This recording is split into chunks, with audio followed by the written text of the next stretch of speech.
And we're live. Hello and welcome everybody to another episode with me and Daniel here. You see the wide screen. All right. There it is, narrowed in. We have a celebrity craps meetup here. Hawaii crap shooters are in the house. It's a lot of Hawaiians, dude. There's a lot of spam on the menu. Can they hear us? How's the sound coming? Let us know, will you? All right. How's the audio? We want to check the audio right off the bat. How's the audio, guys? How's to everything have going? audio issues. I have don't seen want to that a sit couple here of times. talking up my ass and you can't hear anything. All right, well, the good news is whenever the Hawaiians come, they give us some fantastic snacks. Lots dude. of treats. Lots of snacks. This is one of them. I haven't had this one before. But if you're looking for some chocolate salted balls, this is quite literally the answer. I love that episode, by the way. That's a chef episode from South Park, just so you know. But these are fantastic. So this is I haven't had these before. For a while, they were trying to get me to eat the squid, the chocolate squids. Chocolate squid. Oh my God. Apparently, the squid just sort of hang out in Hawaii, around How does Hawaii. chocolate and squid go together in any way? We tried it. I wasn't the biggest fan. It's a squid tentacles, sir. It's squid tentacles. Not my favorite part of the squid, although no part of the squid is up there. They try to get you to eat squid ink out here. I don't understand that one either. All right, so here we go. Yeah, they make risotto out of it. Risotto? Yeah. Oh, God. Squid ink risotto. I don't even like risotto. All right, sound is good. Fantastic. We're going to have to talk up a little bit. Can they hear me? Oh, my God. Someone made a point. No, not a point. They're rolling. These are some fierce rollers, dude. I saw it. That game was loaded. They had the space rented from 3 to 5. Apparently, they need a 6 now. All right, so here's the thing. We have a really amazing episode. Can they hear us?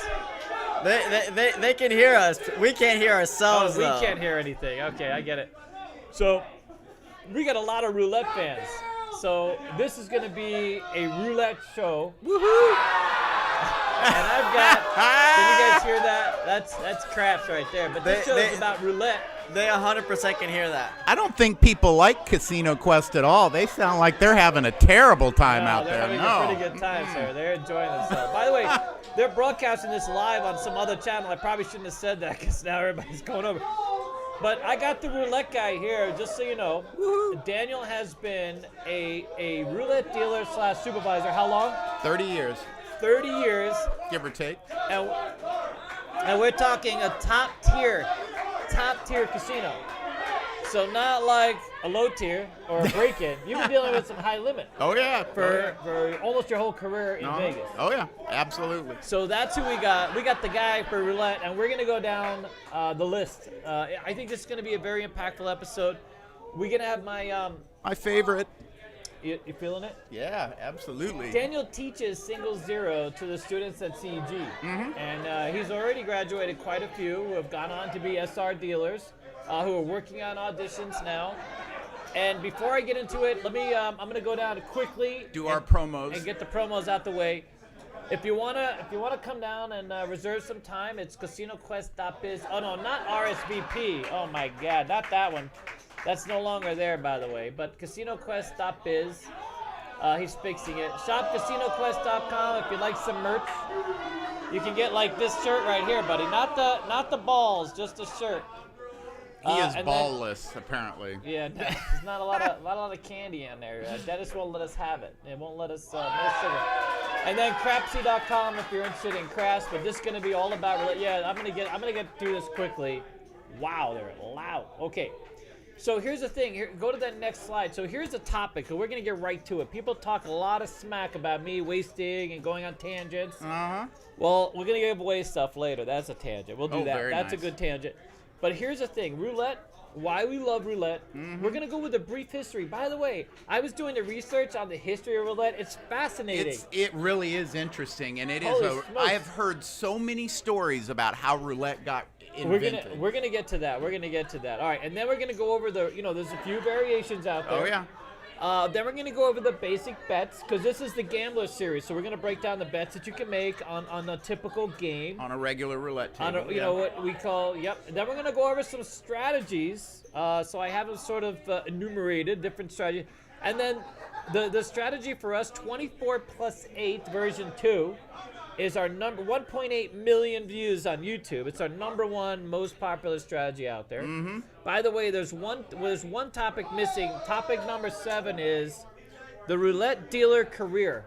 Oh, yeah. So at the very end, we're going to talk because I've been instrumental. We've both been instrumental. You've been instrumental in training dealers, supervising dealers, getting them a leg up. I'm sure you've seen a lot of people go through your tons. casino on their way to other properties. Mm-hmm. And I've been very involved with helping people, evaluate. They come back. So a lot of times they'll start out as roulette dealers and they come back to the school. They work on upgrading their career. And roulette is a great upgrade to a casino dealer career. Oh yeah, absolutely. If you don't have roulette under your belt right now, you may want to rethink it. Just out of curiosity, what do they charge for roulette at the school to learn it? Well, not your class is a little more expensive. Yep, yeah. Yep. $250 for a roulette class right now. Oh, that's fantastic. No, just for roulette. That's cheap, absolutely. No, thank you, sir. No, it is cheap, by the way. If you go to any other jurisdiction, it's much more expensive. But here in Vegas, the schools have sort of cannibalized each other, so it's ridiculously inexpensive. Mm-hmm. But it's $250. All right. So ready? Do we have any questions? Do we need to say hello out there to anybody? What's going on? Hello. Here's the first question. Yeah. First question is from Alan Toy. He's been a member for 11 months. He's been a what? A member. Who is he? Alan Toy. Alan Toy. Oh, I remember him. Here we go. No, we love Alan. Hey, great Grandpa Keno Master. How was roulette? How was roulette when you started dealing back in the 40s? How were the minimums back then? Well, it was dime games when I started. By the way, we're gonna talk about that. We're gonna evolution of roulette a little bit. So we're gonna talk about that. When I believe it or not, the very first job I ever had was as a mucker. Yeah. If you couldn't pass an audition, they had you mucking games. If they were desperate for people, that's what I did. I failed my audition, and they're like, I ended up mucking a table. And that was pre-machine, so you were actually picking the chips on a dime game. On a dime game, my favorite game, a dime game. So there was a lot of chips on the table. You can have fun on a dime roulette game.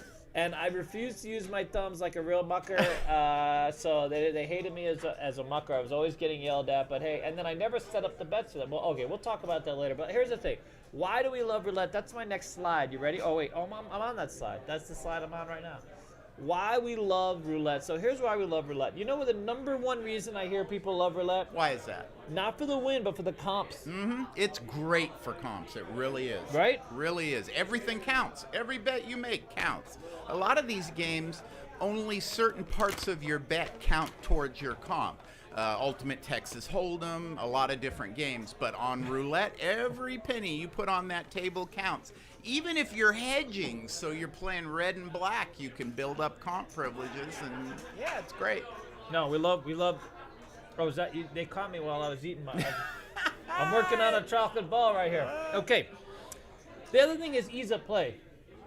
You just walk up to a roulette game and you start throwing money down the table. Exactly.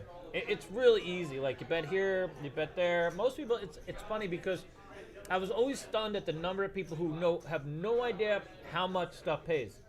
They're literally like, I just want to bet here. They don't need to. They the dealer knows all of that. Yeah. Yep.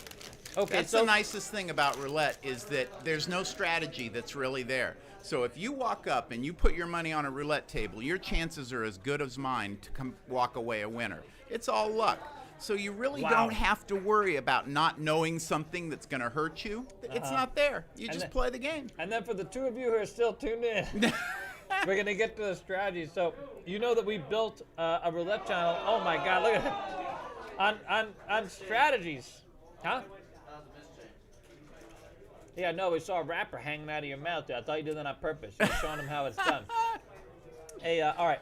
It's snack time. So here's the thing. We have a lot of strategies on our channel. Which make the game fun. It's a lot of fun to win with the strategy you've come up with. It's fun.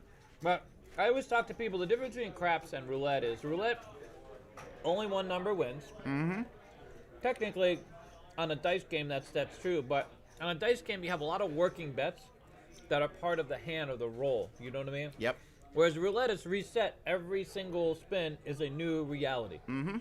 And the only way to win, is to put all your chips on one number, and that's the number that rolls. Everything else, you're sort of hedging is a hedge against that. It number. actually is, Right? exactly. But Yep. that's where it's such a great system for comps, because you can hedge it out to where you only have a few that don't pay you. Right, And exactly. That's why the 24 plus 8 is so popular with our group, because it literally. And by the way, Alan was instrumental in that. Mm-hmm.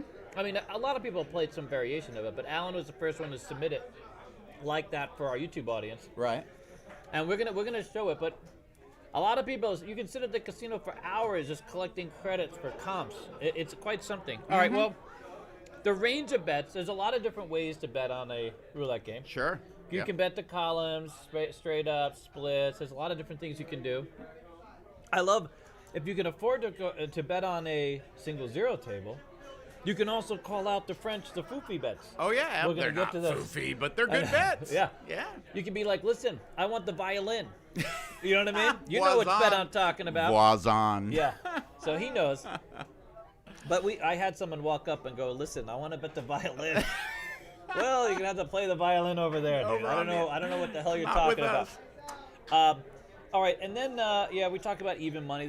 There's a few straight up options where you can just get even money. Yep. A lot of people have bet their rent on black or One red. shot, double One my shot. money. Just go in. All right, so there we go. I mean, that's a few reasons why we love roulette. You know what? The one other reason that's missing, roulette's got a lot of charisma because we've seen it in the movies, like the Monte Carlo. It's sophisticated. It's a very sophisticated, you know what I mean? It has this aura to it. It's roulette.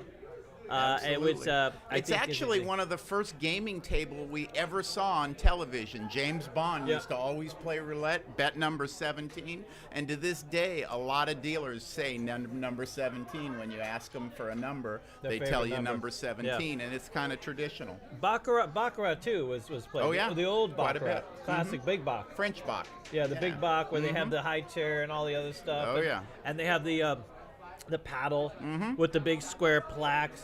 Out here in Vegas, by the way, those square plaques have the highest denomination of any checks in town because people pay $1 million hands on Baccarat. Oh, yeah. The highest circular check, here it is. This is one of David's little tangents. Ready? What's the highest circular check and where does it play out? Do you know? I know. I've seen 100,000. Where at? At the Mirage. Oh, really? You have one? But the highest circular check is quite literally $100,000 in town. It's not $1 million bucks.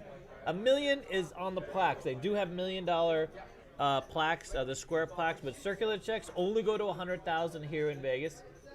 And MGM, the Grand Mansion has them too. Oh, yeah. That's the only other place I've heard of them. I'm assuming that like Cosmo. Oh, I 74 guarantee Aria has them. They're Yeah, out Aria there. has You them. just don't see a you lot don't of them see running very often, around. unless you're like the guy. Yeah, they don't make bolo ties out of them. Let me Yeah. tell you. Imagine that. Yeah, that tie would not go well. You know what I mean? Can you imagine? All right. Now we're going to go into the history, and here's where it gets fascinating because they say that's called the Chinese conspiracy, by the way. Uh-huh. So basically, this is where the number. So if you add up all the numbers on a roulette wheel, it comes out to 666. Which is why they call it the Devil's Wheel. The Devil's Wheel, yes. Absolutely. And so, amazingly, some Dominican monks, of all things, visited China back in the day and supposedly took this game where the Chinese had 37 animal figurines laid out on a board. Mm-hmm. And there wasn't a wheel used, but somehow it was a way to, where you found a winning figurine, and all those numbers added up to the 666. Wow. But there's no, that's the rumor, that's the legend. Right. There's no working example, strangely enough. So no one knows exactly, what kind of figurines were they? I've heard so many stories about the beginning of roulette. I'm not sure anybody really knows. No, I don't think anybody really knows. Same thing with craps, by the way. From back in the day, everyone talks about the bones, that it was animal bones, and you bet on, some type of bones with Yeah, the Romans did it for. So But maybe, it was a different game. They used the Romans used a four-sided die to play the game. Okay. So it was different, but it's the same concept. You got a bunch of guys standing around throwing dice. I love the four-sided die. They use those in Dungeons and Dragons. Oh, yeah, I sir. remember. Absolutely not a nerdy game, No. okay? We love Not D&D. anymore. We're always trying to figure out who's the biggest nerd between us, dude. He's a tech nerd. You can give him any computer on the planet or a camera, and he's just like whacks it, dude. I mean, I played D&D back when they only had the basic pamphlet. That's what I'm saying. That's when I loved it. When you loved it. When you had you put up a little shield in front of you, yeah, and everybody rolled against it, and you had a big secret panel going on. Loved that. All right. So here's the thing. So they say that these monks brought it to Europe, but no one's really sure. And then they talk about Greek roulette. How about this one? You ready? Oh, wow. So the wheel, where did the wheel come from? Well, A shield. some people think that it started with a shield. Okay. And then they would outfit the shield with an arrow, and then they would spin the shield for an outcome. Now that's Wow. kind of like, that's not a lot. I mean, other than the wheel, Right. You know what I mean? Mm-hmm. That's kind of, but you put the Greeks and the Chinese together, maybe, no. But ultimately, here's what you got. The French come. I say entrez-vous. I did that myself. Very nice. Entrez-vous. You see that? You see that accent You're right there? practically French. No, je parle français. All right. So Blaise Pascal, who I find it very. Here's where I kind of am a tech nerd myself, believe it or not, because Pascal was one of the very first languages developed for computers back in the day. You remember? I programmed in Pascal. Pascal, yeah. Absolutely. And here, see that, buddy? See? Anyway, so the game ultimately was introduced supposedly by Blaise Pascal, not supposedly, like definitively. That's how we can sort of tie it down, because he wrote a definitive sort of manual and presentation. And then he was a mathematician. And he was a mathematician, correct. And a lot of people don't realize that there is a lot of hidden math in roulette. Bro, It's fascinating. It is fascinating. And by the way, that's a deep dive. That's not for this. Not today. Because I was going over like all the equations on how they worked out, the holds and everything else. We break it down for crap dealers, basically. Okay. Right. All right. We're gonna break down the math so even the rest of us can understand it. Okay. All right. So amazingly, when roulette was first introduced, it ended up becoming outlawed very quickly, because people thought that they didn't want you to be gambling and losing your money. And so the remaining bastions of roulette for the longest time became Monte Carlo, where it was legal to actually go and play. Roulette. Yeah. And of course, in America, Vegas, even in the 1900s, in the 1950s, The 60s. sawdust joints. Yeah. No, 100%. So it was in Monte Carlo, single zero. In Vegas, double zero. I was really surprised to read almost immediately when it came to America. It was introduced in Mississippi and New Orleans, and craps was the same way. By the way, craps came by Lafayette, came by New Orleans is really the home of dice. Which makes sense, a French connection there. Yeah. No, 100%. And eventually made its way legally, because these were illegal gambling, right? Made its way legally over to Vegas. So Vegas and Monte Carlo sort of tagged off as the end of the roulette. And of course, the game evolved. The rules became more cemented. Things were becoming, sort of formed.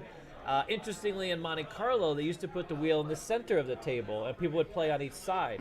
I think here it is. This is the example of that. And the dealers would take turn changing the direction of the spin. So one time it's one way, the other time it's the other. And here in Vegas, we only had the wheel on the one side. And in many places here in Vegas, the roulette wheel is the cap game.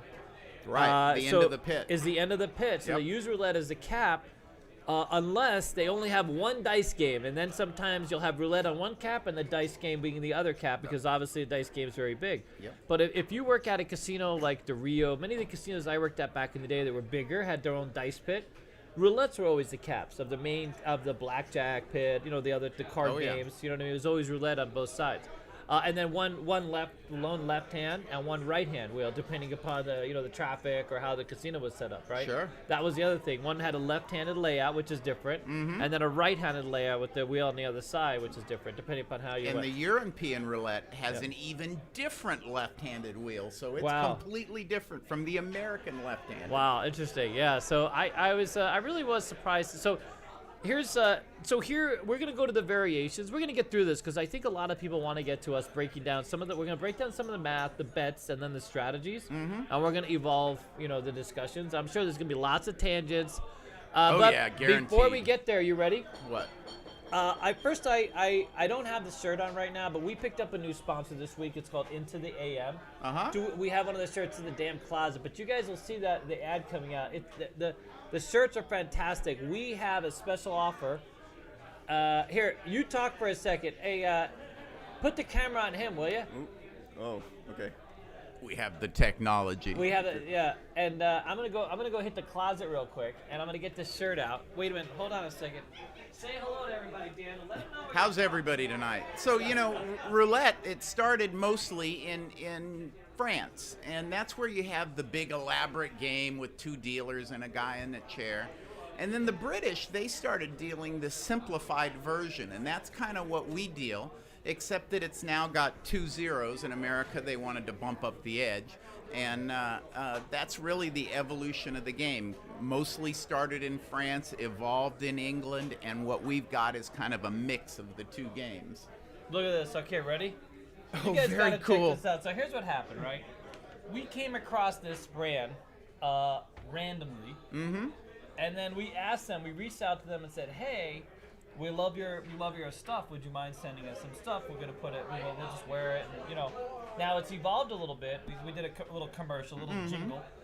And so this was one of the very first sheets they sent. So, it's an ace of spades with an astronaut on it.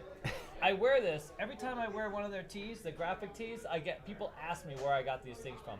And it's absolutely the most fantastic. For those of you out here who have, who like it's fitted on top. So it's semi-fitted, fitted on top, and then down it blouses nicely. For those of us who With a got little belly. something. Not Yeah, you. maybe. You're like rock hard. But we love them. So you guys get a discount, 10% off. They have 3 shirts for 3 of these for $60, and they have another cheaper version, regular tees. And we're gonna put the link in the bottom. But basically, it's intotheam.com/CEG Dealer School. And go there, get some shirts, enjoy that. All right, because everything to support the channel is fantastic. Keeps us all employed. Keeps us working. Yeah, okay. Absolutely. I gotta put these here. By the way, this is not a sponsor. These are just fantastic chocolate balls right here. I notice you play with your balls a lot. No, these are good. These are delicious. Yeah, the Hawaiians have the best snacks. They except do. when they get into the squid stuff. I'm out. Okay, so we're gonna go over the wait. We're going to give this away. We're going to give 2 of them away. And if you are someone who is missing something, you got to email us. And if we don't respond, we get hundreds of emails now.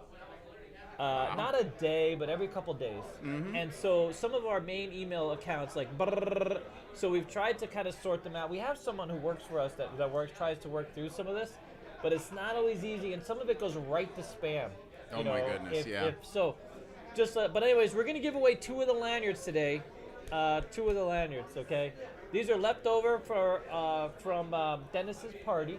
They're the Virgin Gambler. We're almost out. We only have 20, 25 of the lanyards left.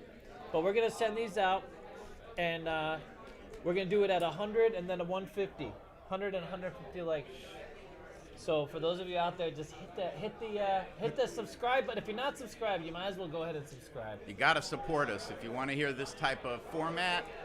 Yeah, no, 100%. Jump on board. I mean, it costs a lot less than a hand of roulette. You know what I'm saying? Absolutely. All right, and we appreciate. Thank you all for tuning in and being with us today. And sorry about all the noise in the background. We have a fantastic event here going on. So I don't know, that noise is like music to my ears. Yeah. It sounds like home. And quick side note, if you want to go into the AM, the link is in the chat, by the way. The link, there you go, in the chat. Thank you so much. It really is. They're really great shirts. The graphics are fantastic. This company is knocking it out of the park. Okay. All right, so next up we're going to get to, let's talk about the variations. So now we're going to go into the variations that are out there currently. For those of you within the range of my voice, which could be almost anywhere. Now we have single zero, obviously, but there's some little variations on single zero, right? Oh yeah, absolutely. So yeah. not all the same single zero. Not at all. So there's places like, I think the Monte Carlo has, here in Las Vegas, the Monte Carlo Hotel has a version of roulette where they have, it's actually a 00 game, but they have the European, the oval and take neighbor bets. The wheel, oh really? Yeah, so it's not The quite, racetrack. It's not a European game, but it's not really an American game either. Wow, it's really? kind of a mix of the two. Well, they sneak in the 00, huh? They make it look like... I've actually seen some table layouts, 00 layouts with the racetrack on it. That's just right. I understand the Strat is starting to do that also, taking neighbor bets. We love the Strat. But we also understand that there's 000, which is basically not the best roulette to play, right? Not my favorite. You know what 000's for? It's for your average guy that's walking through and wants to make a quick bet and isn't really concerned about the odds. If you're going to play 1 or 2, 3 bets, the difference in odds is not that important. If you're going to sit down with $10,000 and play roulette, the difference in odds is crucial. Yeah, I've seen these 000 games full. Yeah. With lots of bets. That's because they're cheap games. You can play them for $10. They're less it's not a big expensive. deal. Yeah. Listen, you get what you pay for. If you're paying $10 for a roulette game, that's what you're going to get. Pay a little bit more and get a better game. Yeah, $10 outside doesn't buy you a whole lot, No. dude. You want to go up. All right. But I'll tell you, a lot of these casinos that have 000 also have 00. And if you look carefully, for almost the same amount of money, you can have a regular roulette game. You just got to know the difference. No, 100%. But that's why we're here. We're here to educate you. Educate. And so you can level up. We want you to level up. Level up. Yep. All right, so there's also California cards, which this is the picture here. Okay, so I've never played this game, but I've heard of it. So they have the cards laid out around the wheel, and the wheel spins around, and it lands on a card, dude. Wow, I've never By the seen way, that. this is not the only type of card wheel. There's another card wheel that uses classic cards, and they have them outlaid in like these little pyramids. But it's the same thing, basically. They spin the thing, and it picks out a card. So there is a ball spun with the card. I know. You guys need to chime in. I mean, The way I people in heard the it California work market. is that it was a deck, and they actually pulled a card out of the deck, and the card represented whatever number hit. I know they do that for dice. They have decks on both sides. They pull them one. They have 2 cards. I've never seen it. I just saw these pictures. I probably should have watched the video, but anyways, there you go. Cards, California. So odd. And there are a lot of odd versions of roulette. There's a section betting roulette table where they've got, 4 different colors on the wheel, and the numbers really don't matter that much. It's about the section you hit. You want to know the ultimate Frankenstein version of roulette that we have ever seen? What is that? So we pulled a layout out of a casino. I'm not even going to mention the casino. Well, it probably doesn't. Well, anyways. And it was we know the casino manager that actually supported this game, but basically it was a mix between Baccarat and roulette. Now the only one that can talk about is that, that's what everybody says. If you saw the layout, it's a real big, it was one of these tables. Obviously it didn't land. Take off. It didn't take. No. I'm sure it just did one of those 30-day trials on the floor, and then they're like, get it the hell out of here. Because we ended up at the layout, and it had almost 0 use on the layout. You know Brand new. But I mean, we were like looking at this layout, just stunned that this thing actually exists. Can you imagine? I can't imagine. No, exactly. I can't. I have no idea what would happen. Yeah, no, it was, So, all right, let's get down to the edge, the casino edge, because this is now... I went with these 3 basic numbers to give people a heads up, but obviously a lot of different bets. The bets themselves have their own house edge, right? Right, exactly. But this is the general edge of the different types of average games. for the whole game. For the whole game. On single 0, 2.70, okay? On 00, 5.26, and 000, 7.69. Huge difference. Wow, Huge what a difference. Yep. That's like betting the field, whether it's double or triple. And remember, a couple, 2 or 3 points can build a casino. So the difference of, 4 points between the top and the bottom, that's a lot. You know what's interesting is so on dice that you have a lot of idiot bets. I hate to say it that way, but you have a lot of sucker bets. Let's just say that. Not to call out any of the idiots out there. So there's a lot of sucker bets. So the hold on a dice game, back when I was starting to deal, I heard the numbers floating around was 8 to 16%, right? As high as 16%. Right. That was like that was like bonus territory. If you got your craps game to hold, that's why a lot of these bosses would sweat the money. Right. Because if you got a table to hold or your pit to hold, you got a piece. They had these took shift care of you. bosses. Yeah. They took care of you. They had. That's why they sweated the money. That's in why the they old sweat the days. money, Yeah. literally big time. Now nowadays, it's not unrealistic to have over 20% holds on these dice games because the margins. So the margins have gone up, and by that I mean a lot more $25 games, and people having to buy in at these casinos for money they can't afford. You know, Right. you can't walk up to a craps table buying with $300 on a $25 game. There's no working strategy. $300 on a $25 game gets you nowhere. So how does that work on a roulette game? On a roulette game, what do you do? I mean, we have some strategies, some short money strategies, but ultimately, there's not a lot of flexibility. Like, how do you stay in it long enough to win? That's the trick, is if you don't have a lot of money, you Yeah. want to bet the outside bets. I mean, that's the way That's to do it. it. So And you you're wanna getting grind. groups of numbers. That's a it. lot of people pay 2 columns. That's a great little strategy. You're playing almost 2/3 of the numbers. Yeah. You're going to win most of the time. Yep. And, you know, with a little luck, you can come out ahead. It's Yeah. simple. It doesn't cost a fortune. You know, even on a $100 table, you can play it for $200. You can get your spin. And on a quarter table, for $50, you're playing a strategy that, you know, could work. No, 100%. So if you're in town, you just have me sit. I play 2 columns, and you just play the one Bet column. the one I'm not betting. And You're going to win. Because I'm notoriously, I can disprove a roulette strategy like there's nobody's business, dude. By the way, you were talking about the hold. You know, I had a casino manager just after I started dealing the really high limit games. And he came to the pit one time, and he had a bunch of paperwork, and he was looking it over, and he kept scratching his head. He couldn't understand. So finally he comes to us, he says, help me understand this. Why, on our most favorable game for the players, is that game holding 90%? Our SR game, when I first started dealing, it's only got a 2.7% advantage. It was holding 90% of the money that got put into it. Yeah. He couldn't figure, what the heck? Why is this? It's the best odd game in the house. Why is it holding so much money? And the truth is, these people come to play. They're not there to win. They don't care if they win. These people have money. This is huge money that they're playing. What they want to do is play for their whole vacation and enjoy themselves. So they basically play till the money's gone. And we see that a lot on the higher end games. Isn't that to me has I didn't until I dealt at higher limit action. It was always amazing to me.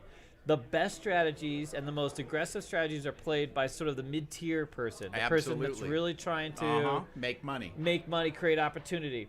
The minute somebody comes up with, I call them chunkers. Yeah. The biggest players of they just take chunks of money out and go boom, put Yep. this here. They have a lot of them have no idea what the hell they're doing. They just want to be in action. And don't care. They want to, the room's paid for, the cocktail waitress is paid for, everybody's paid for. They just want to have a good They time. just want to have play fun. One of the biggest crap players in town plays some of the highest. I could talk about it now because we don't want to out anybody in the room. yeah. Never. But they play some of the biggest acts of town because they've never won. The casino lets them They play love 'em. ridiculous sums Yeah, of money. absolutely. And because they never win because this guy Stay just if literally. you stay long enough, the money will go away. That's how it works. It's unbelievable. It really is. The more money you have, the less wins you need. You know, but at our income level, we're always thinking about making money. No, 100%. And these people are past that. They've got They just enough don't money care. coming in. They don't think about that. I mean, a lot of them just want the attention that comes with spending the money. Oh, They yeah. want the access. They want to get up to the 70th floor at Cosmo because that's big. You hear about that all the time. I've never seen it. I have no I've idea. never seen it. The MGM Mansion. You know, there's literally a casino in town. You know what's amazing is most people have never heard. Well, they heard of it now. No, oh yeah. And I heard about it because I used to work for Mercedes-Benz some years ago, and I delivered a car there to someone who was playing in the mansion.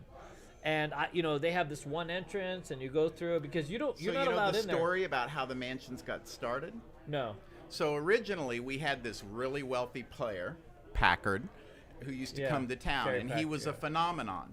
He had more money than any of the casinos, and he would bet huge amounts, and he was one of those guys that liked to win, but he wanted to play. That was the whole point. So he would lose vast amounts of money. He was a fabulous toker. I heard about cocktail waitresses getting $100,000 from this guy for More a than drink. 140,000. There you go, One and of it's the true. biggest single Let me tips tell you. ever. $200,000 hand-ins at Caesars he used to push in. So he was afraid of heights, and he didn't like to go up in towers. So there's one casino in town. When it opened, oddly enough, it had villas that were out by the pool. And he loved that casino. He used to go there all the time. And so what started happening Wow. is first the Rio built suites that were on the ground for this particular And gentleman. he opted out of that one, by the He way. didn't spend long there. And then, of course, the mansions got started over at MGM, and they Yeah. came out with one of the best high-end playing locations and most comfortable for rich players, and that's how they started. Yeah, so we actually had a friend of ours, Joe, who has since passed recently, or not too recently, but he donated one of the founding MIDI tables that was used in the MGM mansion. Oh, we have very it here. cool. So everybody comes in out because we have a pretty expensive price tag on that MIDI table. Mm-hmm. Because first it was donated by someone who we really loved, or actually who did a lot for Alex. Uh-huh. When Alex started the school, he was instrumental in being a pipeline for dealers, stuff like this. Sure. And he was always a fan. Luckily, I got to meet him. I got to work with him, before he passed away, and his interaction with the school. But So he the was, truth is, you don't want to sell the table. we really don't want to sell the table. I mean, we even have the we have the picture of it along with other pictures of the opening of the MGM mansion. Oh, wow. So we have this framed picture of the interior of the MGM mansion as it was open with this MIDI table in play. Oh, that's it. You I follow? bet that table could talk, the stories it would tell. 100%, the millions of dollars. And the reason why you know it's a MIDI table, is the rail, the leather rail on that table is unique. It's never been used. No one knows where it came from. Like, you can't get it replaced. It's like it's got this green, like Is it actually luxury leather? marble leather. Oh yeah. Oh, wow. Yeah, I've it's never the- seen a table with a Oh, leather this bumper. is legit MIDI Wow. table. Now the layout, we couldn't move over because the layout, so we changed the layout on it. But the railing is so unique. It's just fantastic. But And that's another thing. High-end games are different. The first time I went in to tap into a private game, I realized there's no glass on the roulette table. They actually have roulette wheels with no glass, which Wow. is how they were originally made. Really? You've got the gold markers around the edge, but no glass, so the player can come up and actually watch the game without worrying about the glass. And it's odd. It really is. they but- can move those checks right over. But you're not worried about those guys. You can No. chase them down. There's so much surveillance in that room. I'm working on another chocolate ball right here. These are fantastic. They're not. We just love them. Yeah, man. I can remember being in a high limit room and there were Picassos on the wall. I won't Oh. say where, but let me tell you, they were all over. It was gorgeous. And if you even slightly leaned back towards it, the phone would ring and surveillance Oh, really? would let you know Wow. not to touch that. Really? Oh, yeah. Yeah. Yeah, no, those are nice. I All right. got called a few times. Really? They would call down. Hey, Don't lean on that. they called you down on the Picasso, dude. Yeah. Wow. That's interesting. I Lot love of that. fun. We'll have to talk about that later, buddy. All right. Next up. By the way, any questions yet? Nope, Nothing for Daniel? not yet. Are you kidding me? I'm Alan doesn't boring. have- No one wants to talk to Alan me. doesn't have a question yet? No, people are just intrigued. Just All right, ready? listening. All right, I mean, if you guys have questions, feel free to ask. we're here. We're here. We're This here is for your you. chance. Okay. All right, let's get to single zero because this is going to be an eye opener. You know, for our audience, a lot of double zeros out there, right? Mm-hmm. Okay. So here we got a typical single zero. Now, I copied and pasted this. Sure. I know that the racetrack looks a little different, but this is a way for them to sort of outline what we got going on here. Now, you're going to have to give people a tour. Wait a minute. There's one more slide. The next slide. This is sort of the breakdown. I was going to start like detailing like the why it says the violin bet. It's voisin. Voisin. Voisin du zero. Neighbors of zero. And what it really means is cousins of the zero, the numbers that are close to it. The numbers that are close. Okay. And then we have the orphelins. Well, really, when you talk about this, you talk about the voisins, those are near the zero. Then you talk about the tiers. The tiers are the numbers exactly opposite of the zero. Okay. And when you do that, there's a little chunk left over on either side, These and are they the call orphans. those the orphans, which Oh, are the orphans, orphans. the Oh. left out numbers. These poor numbers that are left out. All right. And then the types of bets. They were going over the bets because I've heard our former SR, she would talk about neighbors. Neighbor bets, The yep. neighbor bets. Here's the most interesting thing that I tell a lot of the students because when a lot of students that have gone to the school, a year later they want to upgrade, so they talk about, hey, can I learn SR? And it's not for everybody. It's not. Because SR players can be a little aggressive. You have to have a certain level of expertise. Oh, yeah. Okay. And the way they bet, that's the ticket. That's the thing that separates. It's not just the fact that there's one less zero, because that on its No. own doesn't seem all that It's a complicated. different game. It's On a whole different American game. roulette, they get nervous about people trying to do what's called clocking the wheel, which is guessing by the way the dealer spins the ball where that ball's going to land. And they look at what's called an offset. So suppose you spin the ball, and when you spin it, you land about, say, 15 numbers away from where you spun the ball. So now the next bet, he's going to go to the number that was spun, space it out 15 spaces, and try to play around there.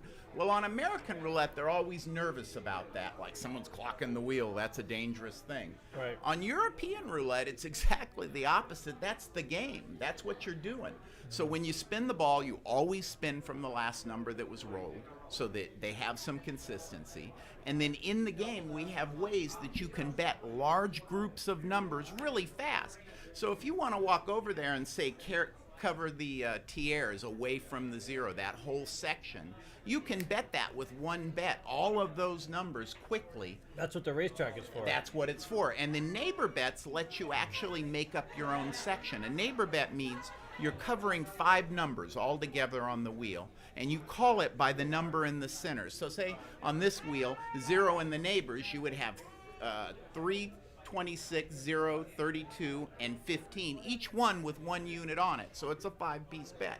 And you can string those together so that you're betting a section of the wheel. So if the ball even gets close to the number you want, you're going to win. So it lets you clock that wheel and get out there and make quick bets. Now, the downside to that is that the players like to wait for the last second to make these bets. Right. And they're complicated, so you've got to know what you're doing to figure out these bets in a couple of seconds. And that's the key. That's why they need experience. All right, so the next part about this is how they can play completes, right? And then that leads into progressives, no?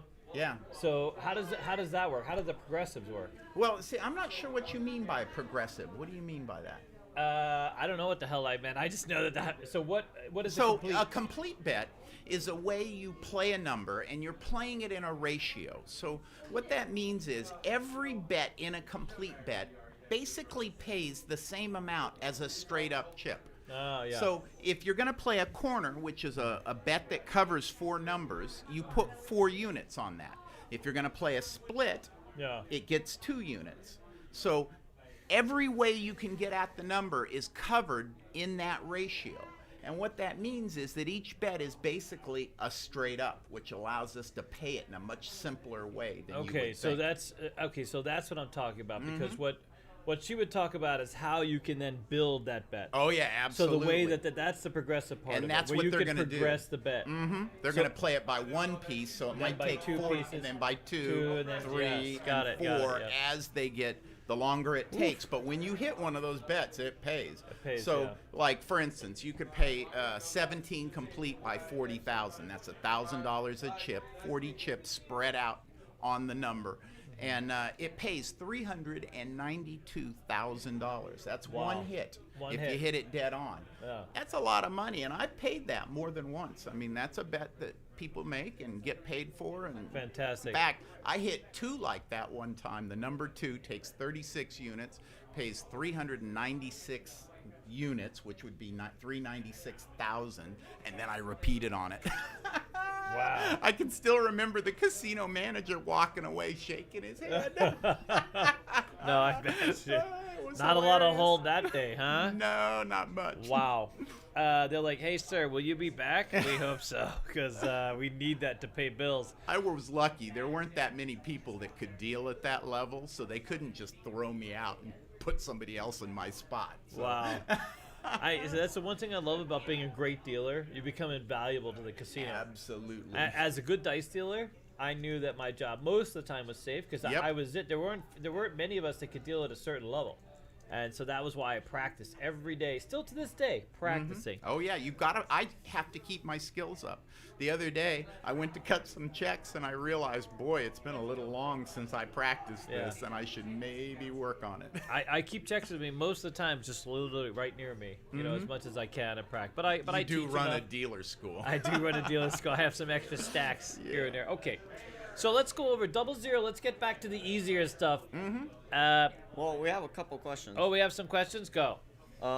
Funny question number 1 is, by Scissor says, is David enjoying his chocolate balls? Yeah, I know. I was. You know what's funny?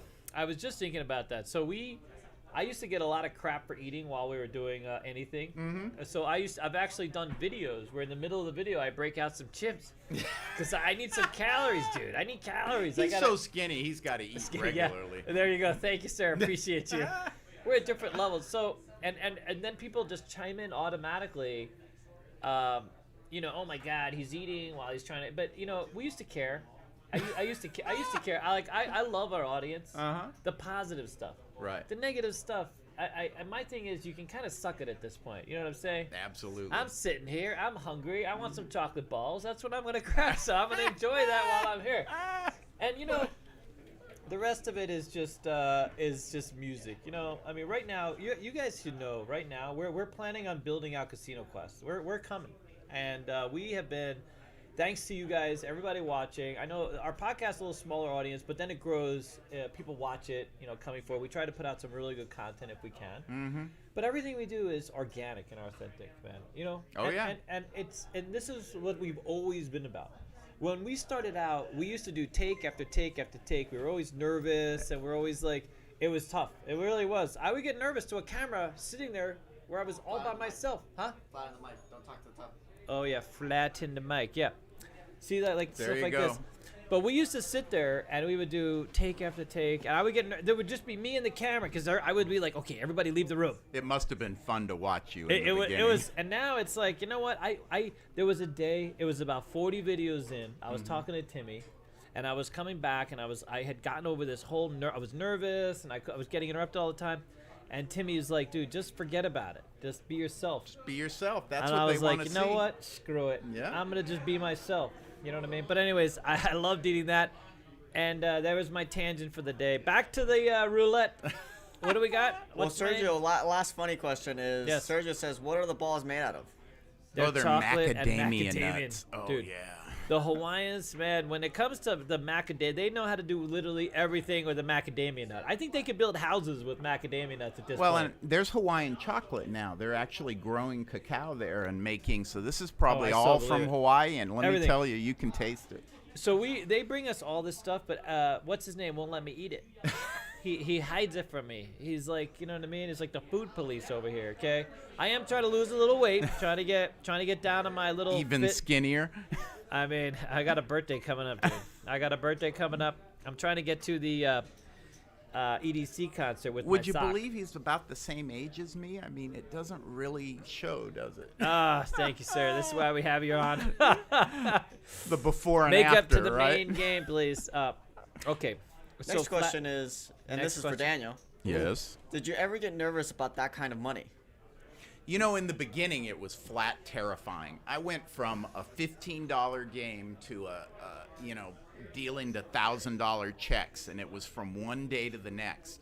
I still remember my first spin on a single zero wheel. I spun the ball, and I hit 2 blacks straight up. Easy payoff. The dealer that was with me didn't much care for a new guy breaking into the single zero game, so he wasn't helping me at all. And he slid me a stack of black, and I had no idea what to do with it. I was so nervous. It was $200. $200 I'm not even going to notice anymore. But I was so nervous about it. All I had to do was throw a $5,000 check on top of it. 7,000's the payoff. Yeah, 7. Push it out nice and easy. And I should have been able to come up with it, but I was so nervous. But, you know, once you've been doing that for a few years, money just becomes... You don't even think about it. It's not a big deal. You know, when I was dealing to a $100 player or a $1,000 player, it felt the same. I didn't even think about it. But in the beginning, terrifying. Yeah, you make a switch, by the way, from high limit, from the number, the amount of money, to the color. Yeah. You know, where it's not so much about a guy's in 100,000 or 100. It's the same thing. Doesn't matter. Because it's all colors. Same thing on a crap table. When I first started dealing, and for me it was green checks. It was just a lot of green check because the way that the money plays on a crap table a little differently. You know, roulette you got straight up. You see bigger colors quicker. Because you know on a guy could be in 320 across. It's greens. It's not 320. You know, it's not three blacks Not straight all up. stacked It's up, all stacked yeah. up. So you break into that, but once you start seeing, you know, we used to have a guy come in $300,000 on a crap table, and for me, I just didn't care. You Yeah. know, I was, by the way, I was so over some of the attitudes. That was a great thing for me. Is some of them had the worst attitudes. Oh, the So wealthy right away- can be weird and mean. Let Dude, me tell you. We have some stories, man. We Oh, have yeah. some stories. There's a lot of entitlement out there. You know what I I've mean? seen things that would curl your toes. It really. We're gonna have to share some of those one day. Maybe next one. We're gonna do some toe curling out there Oh, for there some you of you. Okay. I still have questions. By the Oh, way. we have more More questions. questions. Christopher Good. Bird. Oh, we love asked, Christopher. As Truckee. someone that doesn't play roulette regularly, am I just better off playing the outside? You know, the odds are the same. It really, on a roulette table, does not matter where you play. So there are 18 red numbers on a roulette table. If you put $18 on red, you're going to win $36. If you put, or you're going to have 36 when it's all said and done. If you put $1 straight up on each red number, $18, and you hit it, it pays $36. So in the end, it really doesn't matter statistically what you're playing. It all works out even. That's the nice thing about roulette. You don't have to worry about where you're putting your money because it's all the same. It's just about where you feel is lucky. So Keno is your answer. Keno is the answer. No, Keno's Too bad the you worst can't- odds. I know. Hey, come on now, sir. Come on Someone now. told me that what was it, a 12-way on Keno used to pay 50 grand, and from what I heard, they've never even paid it in Las Vegas. No, I That don't think 12-way anyone- has no. never been hit. That Yeah. tells you how hard it is. I've actually hit a 10 spot on a Keno machine. Wow. I kid you not. I hit the top. When they're doing a hit, it was a penny machine. I had 20 cards marked on the same thing. I won $4,000 for all He 20. hits 10 out of 10 for a penny. I know. Look at this guy. Wow. Holy crap. That's Can we funny. cut to black or red or something? What's going on here? All right. Well, we have the bets on 00 because you might as well know what they are. Still have a couple more. Oh, we have more questions? Wow, this is getting existential. Grant asked, what are the top 3 grapefruit systems? I don't think we know that off the top So of our we heads. are actually coming up with a list. We're supposed to publish a book. We're working on it. Lucky Lauren is going to be is working on it. But we have made hundreds of videos now on roulette systems. I watched a bunch of them. And we've had a lot of success with that roulette videos. Let me tell you, Oh, yeah? people love it. Systems are a lot of fun on roulette. They 100%. really are. And the way that you can kind of sit there and play, I'll be honest with you, I am not the biggest roulette fan, but some of the systems that we've had submitted recently can be kind of fun because yeah. you're really not risking a lot for the No, most part, Not at all. and you can kind of sit there a while and earn yourself. I mean, this is what Great comps. great yeah. comps. That's the thing. So people come here and they're like, what's amazing is I see people who don't really gamble a lot, but they come out here and they're like, hey, you know, where are you from? What are you doing out in Vegas? Like, yeah, so you just put me up for 2 weeks and I got $200 in a restaurant, all for playing roulette and Yep. breaking even basically. So I mean, there's a lot to be said. There's not a huge advantage on single zero roulette. If you're going to play something and you want to, earn comps and not lose a lot of money, that's the game. All right, so here we got more questions. more questions. 2 more questions. Okay, let her rip.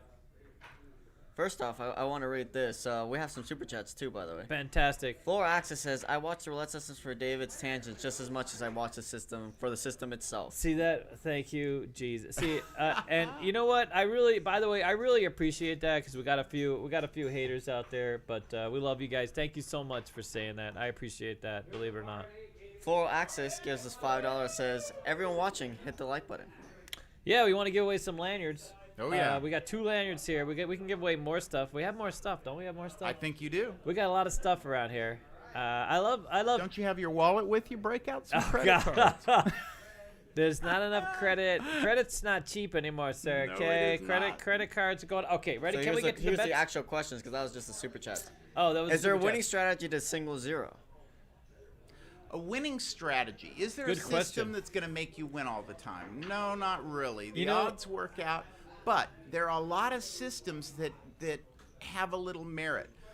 Basically there's two kinds of strategies on roulette. There's the one where what do they call it? The Martingale? Yeah, we always call it That's coming up. You're coming up. Okay, They're coming up. I'll wait. We'll talk about that in a minute. Yeah, we're gonna break that down a little bit. Gotcha. Yeah, so we have that slide.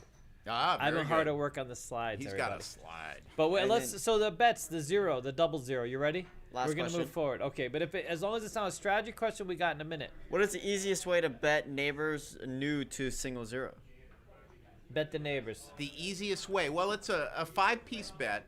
So generally, it's on a quarter game. It's going to cost you $125, and you just throw the $125 out to the dealer and tell him what number you want to center on, and he makes the bet for you. It's really easy, really is. It's probably the easiest way to play single zero roulette for a new player is to play neighbor bets.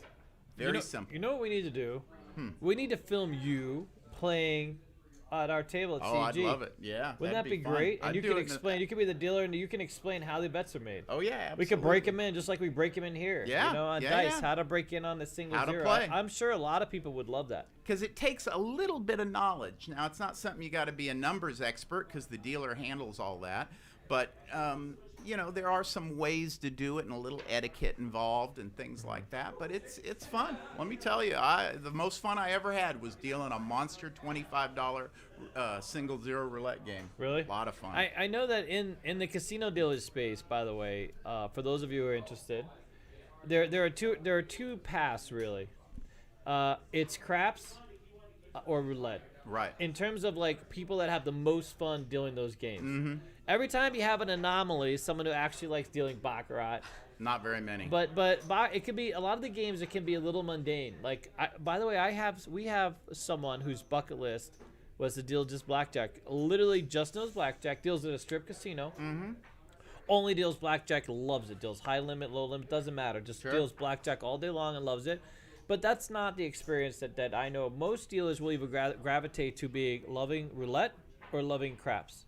Yep. So, because if you're a card dealer or you're a main pit dealer, which is essentially blackjack, roulette, some of the carnivals, some of the carnivals can be fun. Yeah, but there's no love with those games. But guys that deal either craps or roulette, they love those games. Yeah. They want to be on them all the time, and they don't want to stand dead. They want to have the biggest stack of chips bet that you can possibly play. 100%. And they just love it. I love it. That's the thing that makes your heart all. go. I've always been kind of amazed at that because when I look at a roulette table, luckily I was a dealer where I could just deal dice and every now and then they'd throw me to blackjack. The old and, days. And I would make enough mistakes they'd throw me back to craps. You know what I mean? Yep, on purpose. But you would never see, once you went that path, you really never saw roulette was reserved for those people who really loved it.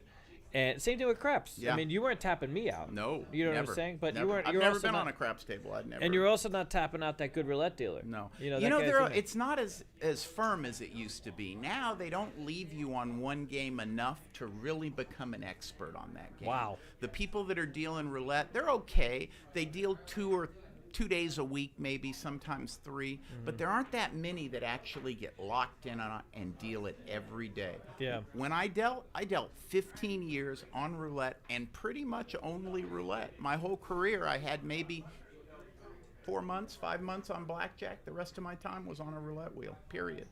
Yeah, that was the back of the day. Yeah. Nowadays, we just had a casino reopen, and they wanted you to have 6 games. I mean, they wanted you to run the whole pit everywhere. Yeah, and like a all the dealer way that around. knows 6 game is an expert at none of them. And Yeah, that's just the way it is. You can't be. No, 100%. In fact, you know what's amazing is now they have some strip properties have the big carnival pits, so they just have people just running around carnival games all day long. The new ones, the old ones, introductory ones, the Sky. All right, so let's get to the bets. Let's get to the double zero bets. Sure, there you go. We have, well, here, I have this one where it talks about, these are the straight up, I call it the basket, but it's the top, well, it's the top one, but it's in between. It's the zero, 3 numbers at the 3 top. numbers, so, yeah. So it's number 2, 0, and double zero. It's traditionally called the basket. The basket. Yeah. Strangely enough, we looked it up. I used to love making that bet, and Alex, so we had 2 different instructors that oscillated between what the basket was. And if you look it up online, there's a few different answers, believe it or not. But that's the answer that most people in Vegas will say. Right. But other places, they refer to the basket in a different way. But I just love calling it the basket Me and just too, putting it's it out funny. there. It's a fun. And then there's a split, there's a corner, a street, a double street. Betting the outside, of course. There's the dozens, the first 18s, last even or odd, red or black, and the columns, obviously. Yep. And so that's the main breakdown. And this is literally right off of our worksheet that we have at the school. We have the top line pays 6 to 1, a straight up, obviously. Now, something about roulette. The only bet on an entire 00 roulette wheel that does not work out even. Every bet does, except for that first bet you're talking about. That top line. The 5-number bet pays 6, and it's the only bet you lose a unit on. So a good dealer, if you throw him $5 for 1, 2, 3, 0, and 00, he's going to break it down to dollars and put $1 straight up on each one because you'll make more money at it, and it's the first sign of a super knowledgeable dealer. Oh, really? That's There you go. interesting. Wow. That's what I always show people. Like, if you buy the 4 and 10 on a rate, and if you have to pre-buy, and you throw down $100 to split it up, a dealer might charge you $5. If you're smart as a player and you want to save that dollar, you throw in the 50, then you throw in the next 50. You kind of string bet it so you only get charged $4. There you follow? go. Same kind of thing. I Exactly. mean, you know, a dealer can make or break you, sir. You know what I'm Absolutely. saying? I You mean, I'm want just that saying. dealer on your side. He's going to make decisions, and when he talks to the floorman about anything that happened on the game, he's going to slant things in a direction. And listen, if I know some guy's token, I definitely want him to feel liked. And I want him to come back to our casino, and every decision I make is going to have that in mind. No, 100%. That used to be an easier thing, man. I feel like back in the day when I was playing at a lot of casinos, the supervisors were more prone to like just giving the player a break. Right. I was, even to this day, I'm told, make them happy. Don't. Really? Yeah, Yeah, but you- absolutely. If you there's work a at a problem, place- they don't want you to think, he was unfair or this or that. They want you to smile when it's done and move on. Yeah, 100%. I would always give it away. Yeah. When I was a supervisor, if it was literally a $5 or $10 thing, why? I mean, what's the win? $100 why are we gonna thing. dick around? You know what I'm saying? Yeah, there's 100%. no call surveillance over a dollar straight up for $35. The Yeah. first time I was told, the first time someone makes a claim, you give it to them. Yeah. The second time you look at it with a microscope, but the first time you just pay them, make them happy, and move on. Yeah, as that's long a as good it's not policy. a fortune. Yeah, now it's not too much money. Yeah. I have a story about that too. A casino actually, literally ransacked a dude as he was leaving the property after they had already approved the payout. And it was a significant payout though. It was like $13,700, something like this. And They did it wrong. The supervisor approved the payoff. So the dealer stopped, not a regular supervisor, a like a backup shift boss actually. Oh wow, yeah. And so the guy's walking away from the game after being paid, colors up, the whole thing. Okay. This is the worst. The player knew there was was a wrong. mistake made. Yeah. Most players do. And they were walking away from the game, and someone called and said, "Hey, that was the wrong payoff." Because technically, the law says It's gotta be right. You got to get the money back. Yep. So this casino, but I won't name this casino. This wasn't too long ago. So this casino literally stopped the guy before he exited the property. He was a $100,000 player. Yep. So the amount of money was like 13,000 something. It was a pretty big. It was a lot of money. And the biggest debate was, do I let the guy walk because he's a $100,000 Right. player, They don't want to upset him. or do we go and get the money? Well, the decision was made to go and get the money. There's this basic philosophy. We try to be fair with everybody. We honestly, in a casino, make our decisions with the thought of we need to be a little more fair to the player than we should be. Yeah. But by the same token, we expect the player to be fair with us. And if you're not going to be fair, they don't really want you gambling there because someone that's trying to screw you over can. I mean, there's things that can But be here's done. the thing. So the player asked for the interaction with the backup shift boss. Because the way that it was, I don't want to go into the game, but Right. I don't want to give too much away. But basically, the shift boss approved this whole transaction. Yep. But okay? every human being makes mistakes. I've made mistakes. So when they stopped him literally at the door, Oh man. and he didn't want to give the money back I've because seen he it. had I've went had this through that. happen to me. He was pissed. Yep.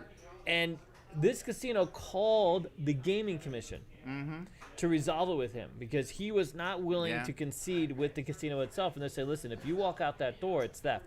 Right. And they're like, you need to hold on. They said, listen, we'll Yeah. let you call gaming. It is theft. And we'll have gaming come It's down. about being fair. They're going to be fair with you. Don't you want to be fair with them? Okay, so we're gonna have gaming come down. Gaming will talk to you, and we'll just defer to gaming. If gaming says you got to give it back, but the casino knows What gaming's going to do. Well, gaming will always go with the rules of the game, Right. regardless of what what some backup shift boss said. Sure. You follow? Everyone because makes again, a everybody mistake. makes mistakes. Yep. And of course, that player, no longer a player there.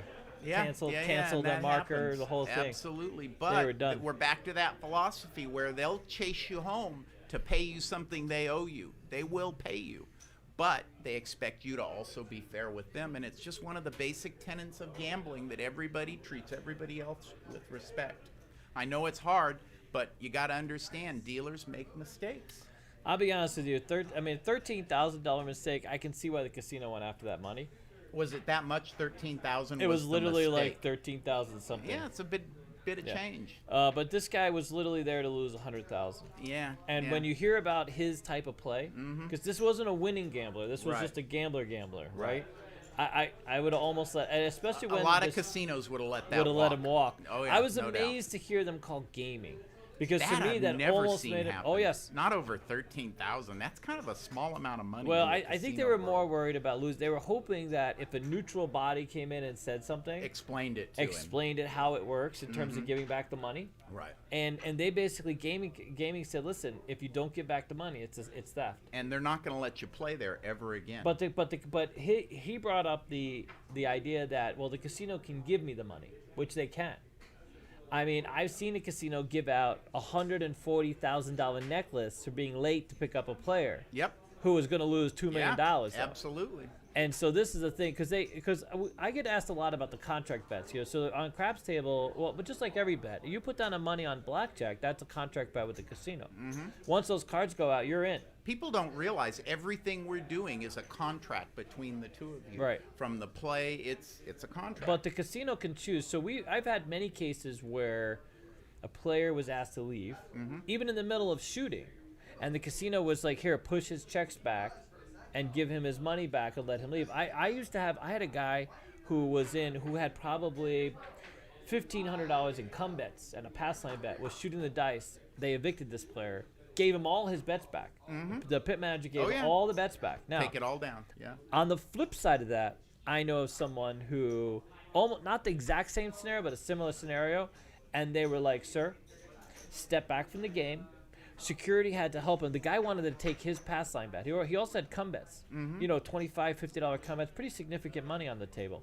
And the manager, the same manager, said, "We'll let you know if you win."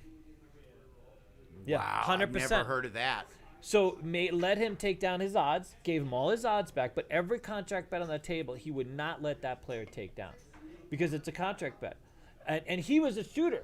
He was a shooter, so he had the dice. So not only were they taking the dice and having him escorted Pass out it with to security, someone else. they had security escort him What to the the hell cashier did to he cash do? out. He couldn't. You can't count a craps game. No, so what were they backing him off? he for? was, first of all, he was starting to spit at the security guard. Oh yeah, there you go. And he was, instead of just being, the other People guy. think you can do whatever you want No. in a casino. That is a myth. There So are the rules. the nice guy who ended up just being an issue where he had an altercation with like a significant other and was interfering with the game and things Oh, like yeah. that. But Seen the that. bosses were like, "Okay, here, take your money and go." Just go. You follow? Yep. Whereas this guy was creating. He like, was out of line. He and was they out of were line. Pissed at him. And do you know that he sent someone? I'm assuming his girlfriend, and the next day to ask. He lost. It was 7 out, 2 rolls later. Right. But he didn't know that. He was escorted Sure. to the He cage. wanted He to lost know. all those flat bets. You follow? But someone came back and asked if they had his money.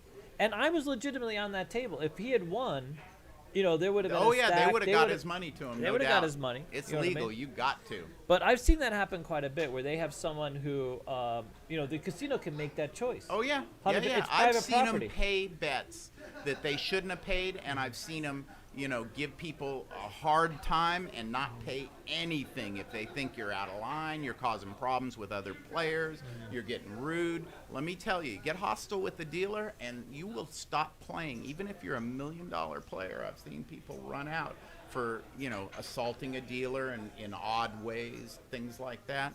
They don't put up with that. They're not allowed to. Not anymore. No. In That the old used- in days, the there was old a days, bit. Yeah, they'd 100%. put up with a lot more. No, 100%. Yeah. But all let me right. tell you, they made a lot more money in the old days than they do today. No, they would dump you upside down, dude. Someone told me one time when I first got into business that at that point, dealers were averaging about the same amount of money as a professional baseball player. Oh, 100%. And let me tell you, it's not kept pace. No, in fact, I made more money in the 90s than most dealers make today. Oh, yeah. Yeah. In Tokes. I mean, it's legendary, the kind of money that they pulled out of Caesars, even Sahara back in the day. Riviera, If we it's not even told you, around. you wouldn't believe it. DI, Desert Inn, all these places, they were making fantastic Oh, yeah. money. The Tropicana was this huge sleeper. Tropicana Baccarat room. I knew a guy Dude, that was a Baccarat ridiculous dealer there. sons. I tried He to was get in the there so family. many times. But that's when people were allowed to do a lot of things too. Oh, yeah. And what's interesting is back then, even customers were afraid of the outcomes. Like depending on the type of customer you are, you know what I mean? Yeah. The security was allowed to pretty much. I mean, even the cops were penetrating people. Oh, I got a great story. You know the One horseshoe time- story? You ever been to the Barbary Coast? Yeah, of Okay, course. You so kidding me? I've been I- naked I'm- walking through the bar. What are you talking about, dude? What So are you I'm talking- learning to DI. My first job was at the Barbary Coast. It's not around anymore, but it was considered. Guns when gone? Yeah, when Gone had it. Yeah, wow. absolutely. And so I'm coming up to go on my break, and you have to go up this little stairway, and it's hard paneled, so it's not that soft paneling. This is planks it's made out of, real Yeah. firm paneling.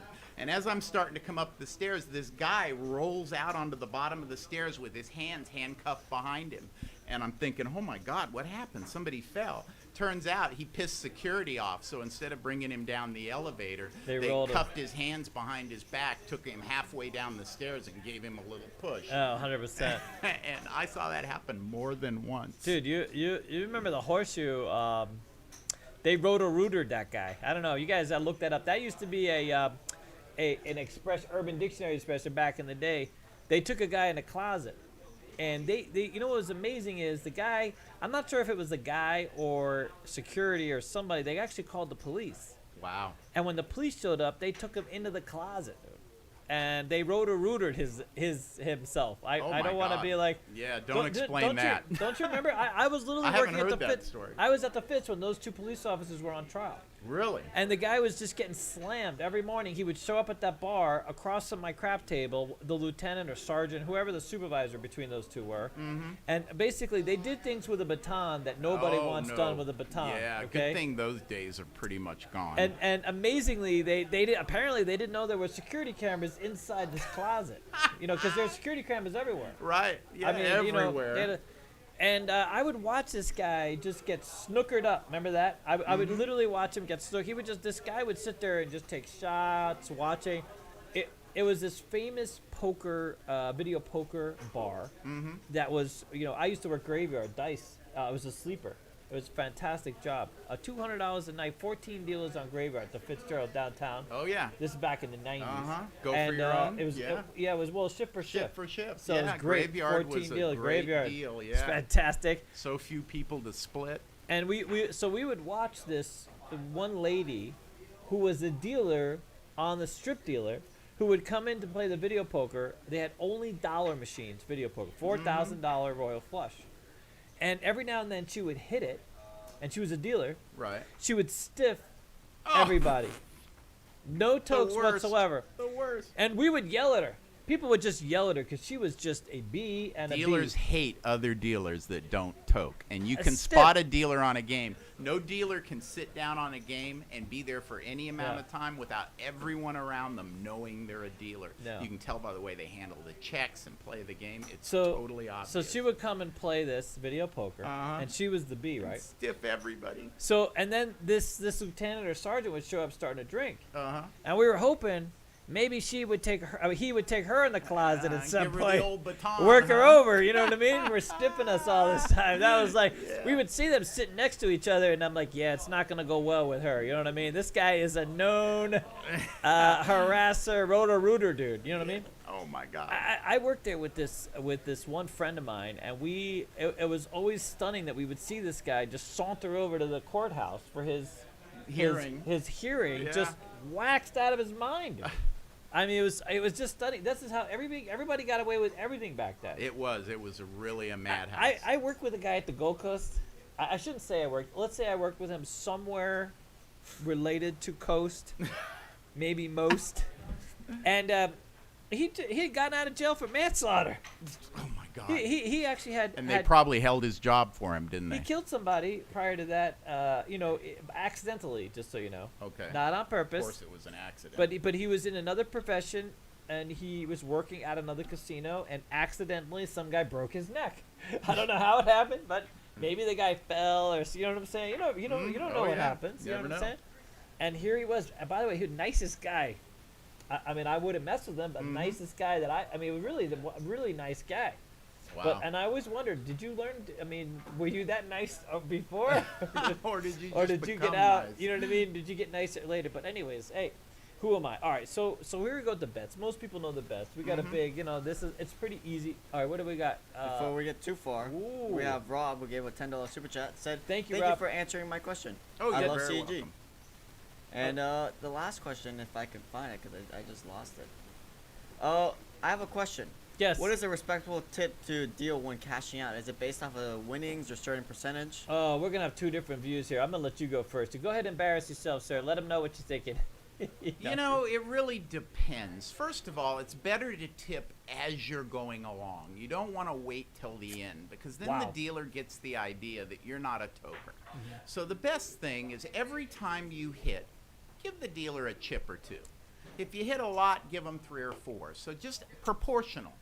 And I wouldn't worry so much about cashing out. But when you cash out, throw them another couple of dollars just to let them know you appreciate them. But really, I would bet as you're going along, you'll get the best service out of it.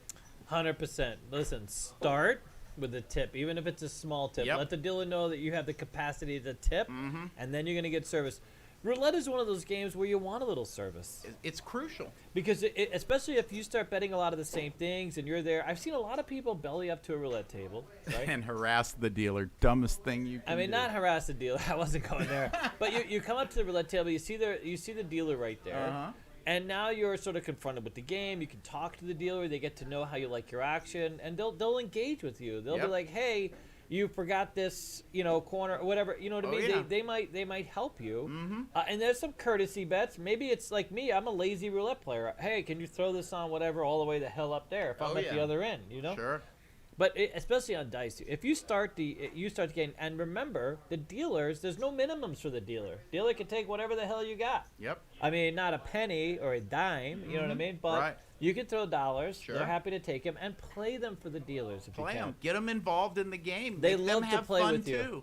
Everybody loves to gamble. And when you cash out, it's not so much. So let's say, for example, I'm playing for somebody.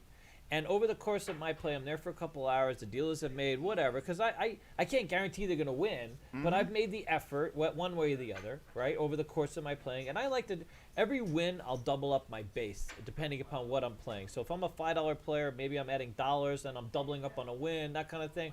And if I keep winning, then next thing you know, I'm a $25 player. The dealers are $5 players, that kind of thing. You follow? Right, exactly. And then let's say I cash out for $972. So I have all sorts of I have black, green, and then I have that $22 left over. I'm gonna throw those into the dealer, even though it doesn't represent any real percentage. No. It's just sort of the extra red and white that I would have played for them. And if I do that on a craps table especially, or even a roulette table, I will leave those bets for them. So what I'll do is I'll give them the red or higher value denomination as a hand-in, and the lower denominations I'll say, hey, go ahead and make a bet, or let me know what you want to bet. Some casinos will not let the dealer set up bets. Yeah, that's true. Especially now, they don't want the dealer to pick the bet. They want the customer to pick the yes, bet. so you can always ask, what kind of bets do you like? And then as a player, I would just set them up for you. There are some casinos now, they're being very difficult, especially on dice. They're not letting, like, I know a lot of you, I've I've educated about, under player control kind of thing. And even those, they're not allowing people to bet. Well, it's kind of silly because you could always just put it on top of your bet and hand it in. Right. That's player control. It's hard to defeat that. But keep in mind that every dollar that goes on the tote box is a dollar that the casino can't win. If you're a higher level player and you're toking thousands of dollars for the dealers, that's money that's literally off the table that they can't win back. So that's why they put into effect these rules to kind of minimize, especially in some casinos where they feel like the dealers are over tipped, if that's ever a thing. Cause there's a lot of $100,000 dealer jobs. Unbelievable. By the end, congratulations to the MGM last year because they did really, really well. Wow. But we have quite a few jobs now that are 60 plus. Right. And then more now that are 100 plus. Yeah. And that's a lot of money. It is. If you multiply that out by the number of dealers in play, that's a lot of money off the table. So a lot of casinos just are cracking down and making it difficult. So what I tell you is, give up the higher denominations, bet the lower ones, and make it clear that the output of that is a hand in. Right. Say, listen, if this one wins, that's going to be for you. All right. You know what dealers hate the most is Indian givers. Oh my God. If you commit a bet and then it wins, and then you only give half. And then you pick it up, or you pick it up, or you weird take it. like that. God, I can't even begin to tell you because you get us all excited, and the next thing you know, you're collecting the bet, or you forgot about it. You're going to be picking your checks up off the ground. Yeah, dealers are going to take you out before you get in the car. I've had that happen a lot, and I don't mind it so much if it's completely. Sometimes a lot of people will bet just an accident. But Yeah, but it sometimes happens. it's like, listen, I've had someone hit a hard way hopping bet, and it paid out well. And they're all of a like, sudden I they didn't don't- now realize don't now wanna they give want you the half. money. They they'll give you a half, and I'm like, dude, you know what I mean? bet Come on this now. for me. It What was are you only talking $5. What do Yeah. you know what I mean? All right, well, because originally the bet's only $5, but now that it hits, it's $155. Right. Right. Yep. So now, hey, that's a lot of That's money. a lot of I didn't money. realize I was going to give you. I've told you about the guy that bet us for the 12. So we had, and here's another instance that doesn't make you a generous person, just to be clear. I had a shooter one time who rolled 3 12s, had a bet on a horn high bet, parlayed one or two of them, you know what I mean? Meanwhile, the third 12, he decides after the third 12, he's like, here's $1 for you. Wow, a whole dollar all at one time? Yes, a whole dollar. Wow, what a I was guy. working at a good. It played 31 to 1 or 31 for 1. It hits another 12, 4 12s in a row. I parlayed it. I'm on the pole. I'm calling this hand up. By the way, David can sing like a canary. Okay, they used to say, "Here comes David. He's getting ready for his America's Got Talent audition or his Star Search audition back in the day." And for those that don't understand, that means he calls losers for the casino. Yeah, I call winners to the players. I can Yeah, call a yeah. hand like nobody's business. I fired up that hour and 40 at the Gold Coast that one day, dude. They were distressed. Who started this on stick? And they're like, oh my God, it's David, of course. Of course. So I call 4 12s. I parlay it, okay? Because and my dealers are there, and I'm like, dude, this guy is winning it's $30. Who cares? If we cut that up 100 Get it. ways, then we're not gonna win it. A fifth 12 rolls. And the guy is so impressed with himself. He's yelling and hooting, and he's like congratulating the dealers. Dude, you gave us $1, dude. Smart. You gave us $1 that you parlayed. I made it into a $900 score. Wow. Off Off a of $1. But no thanks to you. You gave us nothing. And a lot of casinos won't let you parlay anymore. No, they won't let you No, parlay. You know not at what's all. strange is the pit manager gave me permission specifically. This wasn't a place where we were making a whole lot of money to begin with. Okay, Right. so that was $900 was a score. No, it was a big score. Yeah, It added yeah. like I don't know $30 to everybody's envelope. I forget what the whole thing was, but so the player that was all the money he gave us. By the way, this was a $10,000 winner. $10,000 winner Gave you in $1. total. Yeah. And I was like, when he was cashing out and I was on third base, and he's cashing out with he cashed out like 10,450. He didn't give us the 50. Gave us no more money than that $1 because he was like, you guys made your money. And I'm like, sir, you took this $1, dude. You know what I'm saying? Right. I mean, congratulations that we won it, but if not for my parlay, we would have had $1. $1. Yeah. Okay. And you wouldn't have even had that because So- you lost it. Yeah, let's not chalk that up as a win for you. No, Okay, you're no, not. no. You know, your generosity still needs to And be. that's something to understand. You can insult a dealer with a tip. So if you're playing, $1,000 checks and you ask for change for the dealer and she gives you black and you throw one of the black in for quarters, that's starting to get insulting. Because if you have to go down so many levels to tip me that I have to get pennies out, that's not good. It doesn't make you. You don't want to have a $1,000 bet and then $1 out in front of it. Not a good thing. Looks bad. You win 40 grand, you throw the dealer the 50-cent piece, you're not going to get the thank you were looking for. It's just not going to be there. And by the way, those hot cocktail. When I worked at the Rio, it was amazing. My favorite a guy would throw in because they won best looking cocktail waitresses every year running until they came out with the dancing cocktail waiters. Oh no, that's bad. You remember that? They had them up on stage No, they were singing awful. and dancing. Awful. Anyways, that kind of killed Tokes, and that was the whole idea. But we would have guys that would drop a purple check, say, "Hey, give me change. I want to tip the cocktail waitress," right? And the cocktail waitress would get $100 check, a black check, right? They drop a purple, give me change, and then they would drop a red, and they would give me change, and who they were tipping next. Yeah, they're gonna give the dealer $1. Because you don't look so good in You're the not cocktail wearing the outfit. thong. You know who did that famously to us was a very famous golfer who is notorious for not being a big tipper. Right. And put a yellow on the tray of a cocktail waitress, dude. And of course, we got nothing. He was up like $20-something thousand in the field. And he had an extra one of these, and his hands couldn't hold the chips anymore because they had given them all these to walk through the casino, basically. And all he was playing was the field. Let me just say, he had a bevy of blonde girls around him. You might know who this is, a golfer, famous golfer. That likes blondes? I can't imagine. A lot of blondes. Yeah. A lot of blondes. I think they were rentals, though. I think those are Let me rentals. tell you, you don't want that reputation. It follows you. No, it does. We all talk about different people that are famous that have stiffed so bad.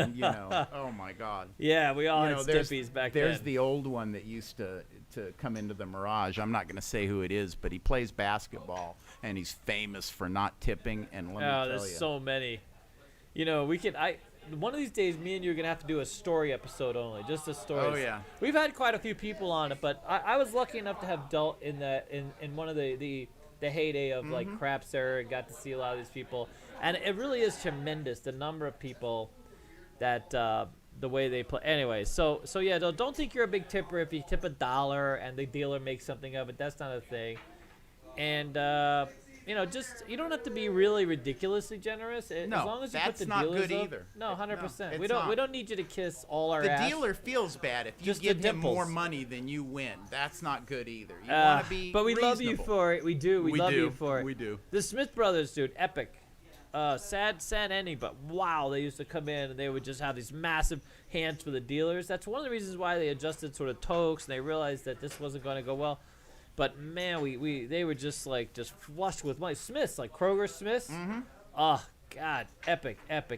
All right, and then you have Neiman come in, not of Neiman Marcus, just a guy named Neiman. He was a big roulette player, SR player, and they would kiss his ass on a whole nother level. And of course, all this work for this guy. And he would sweat every single detail. And meanwhile, he came in and you're like, oh, God, can I get the day off? You didn't even want to run into the guy because he would get you written up for saying hello. And not make any money on top of it. And you couldn't make any money because he had, he would take up the floor. He loved people to watch him. He was just this nonstop. Which means it's huge loud ego. and unpleasant. Yeah. That's another thing. Some of these big-ass players that just want to play and get a great, get attention to themselves. This whole other thing. They're Whatever. the ones that don't want to be in the private rooms. They want to come out on the regular floor, so they end up with 1,000 people. I want to be in the private rooms all day long. Yeah, you know me what I'm too. saying? Private is better. No, private is better, just so you know. Okay. There's things you can do under the table in a private room. You can't do that in a normal atmosphere. He doesn't know. He doesn't know what I'm talking about. I'm not talking about that. He has to afford guy. We have a $10 super chat. Whoa, wait a minute. James says casinos don't make money like they used to because informed players like us make us more educated players. So you know what's interesting? Yes, our audience, this is 100% the truth, because I know that a lot of you guys at Craps, Roulette, all the games that we're kind of strong at, we've kind of helped people evolve their understanding of the games and create as much opportunity as possible. Knowledgeable gamblers. Strangely enough, the win on casino games higher is than a it's record ever been. with a million less people. You would think that, but it's a better million than it's less ever people been. coming to town. Last year, 2 million less, whatever it was. Yep. And the games are making more because they've moved to this new margin model. And by that I mean they have higher limit games. You're going to go into casinos. You're going to see high limit games, a lot of $25 tables. Unless if you're at the downtown Grand, you can see a lot of $25 tables apparently. Apparently, I heard about that. Yeah. So there's that. But maybe it's just when we were there. I'm not really sure how they're working that out. But how does management turn a great night into a disaster? Is that funny? If they just had their normal casino, they would have had a great evening. I have no comments. Instead, they just blew it. Yeah, no. Anyways, $25 tip. But what's happening is a lot of people that are coming to Vegas that aren't as well informed. It's such an interesting dynamic. It's one of the most. So it is. As a business planner, I have been a consultant. I've been a dealer, a supervisor, and a consultant here in Vegas. And the most interesting thing to me is there's so many more people come to Vegas with a bunch of money and no real plan for the money. Right. They just want to play. They want to come to Vegas, and maybe they're going to hit a slot machine or they end up wherever the hell they end up. Right. This has been sort of the secret sauce. If you go to, let's say you plan a vacation to New York. You go to New York and you're going to research it a little bit. You're going to go to maybe Broadway. Yep. You're going to go to Central Park. You have an idea of what you're going to do. Pick out a few museums. You know what you're going to do. 100%. Yeah. Here in Vegas, people come. They have a room and a pile of money. It's really, really, it's strange. So yes, I appreciate you saying that, because our goal, I mean, first of all, we love our community, and we love that our community has these options that can work through. And not all these strategies are winners. Right. Some of them are just fun, or they're not so much fun, or whatever it is. Right. But most people out there, you walk up to we have a lot of tourists walk up to a $25 table with $100 and they buy in. And meanwhile, the casino loves them for it. You wonder why all those $25 tables or the high limit tables? More than ever, they sit there because it's an easy win. Those and they tables don't are even hold. know what to play. They don't know what to double. That's why we're here. So if you haven't watched the video, you come here and learn directly from our dealers. You can ask them questions. You can look at that and work right into a promo. Here we go. There it is. Promo built in. But that's the whole. That's why we knew that Casino Quest would work. Gamblers need somewhere where they can go and find out the truth from someone that isn't involved in it. So Casino Quest isn't taking money from a casino to prep you guys for their play. Well, we tried, but didn't work out. It didn't happen. So what they're doing. We got some food out of it. You've got someone that's unbiased that'll tell you, here's really what you want to do. You don't do this, do that, or whatever. Yeah. No, that's the greatest thing about us is that we love the casinos. We absolutely have relationships with the casinos. We supply dealers to a lot of casinos, and we have working relationships with lots of casinos.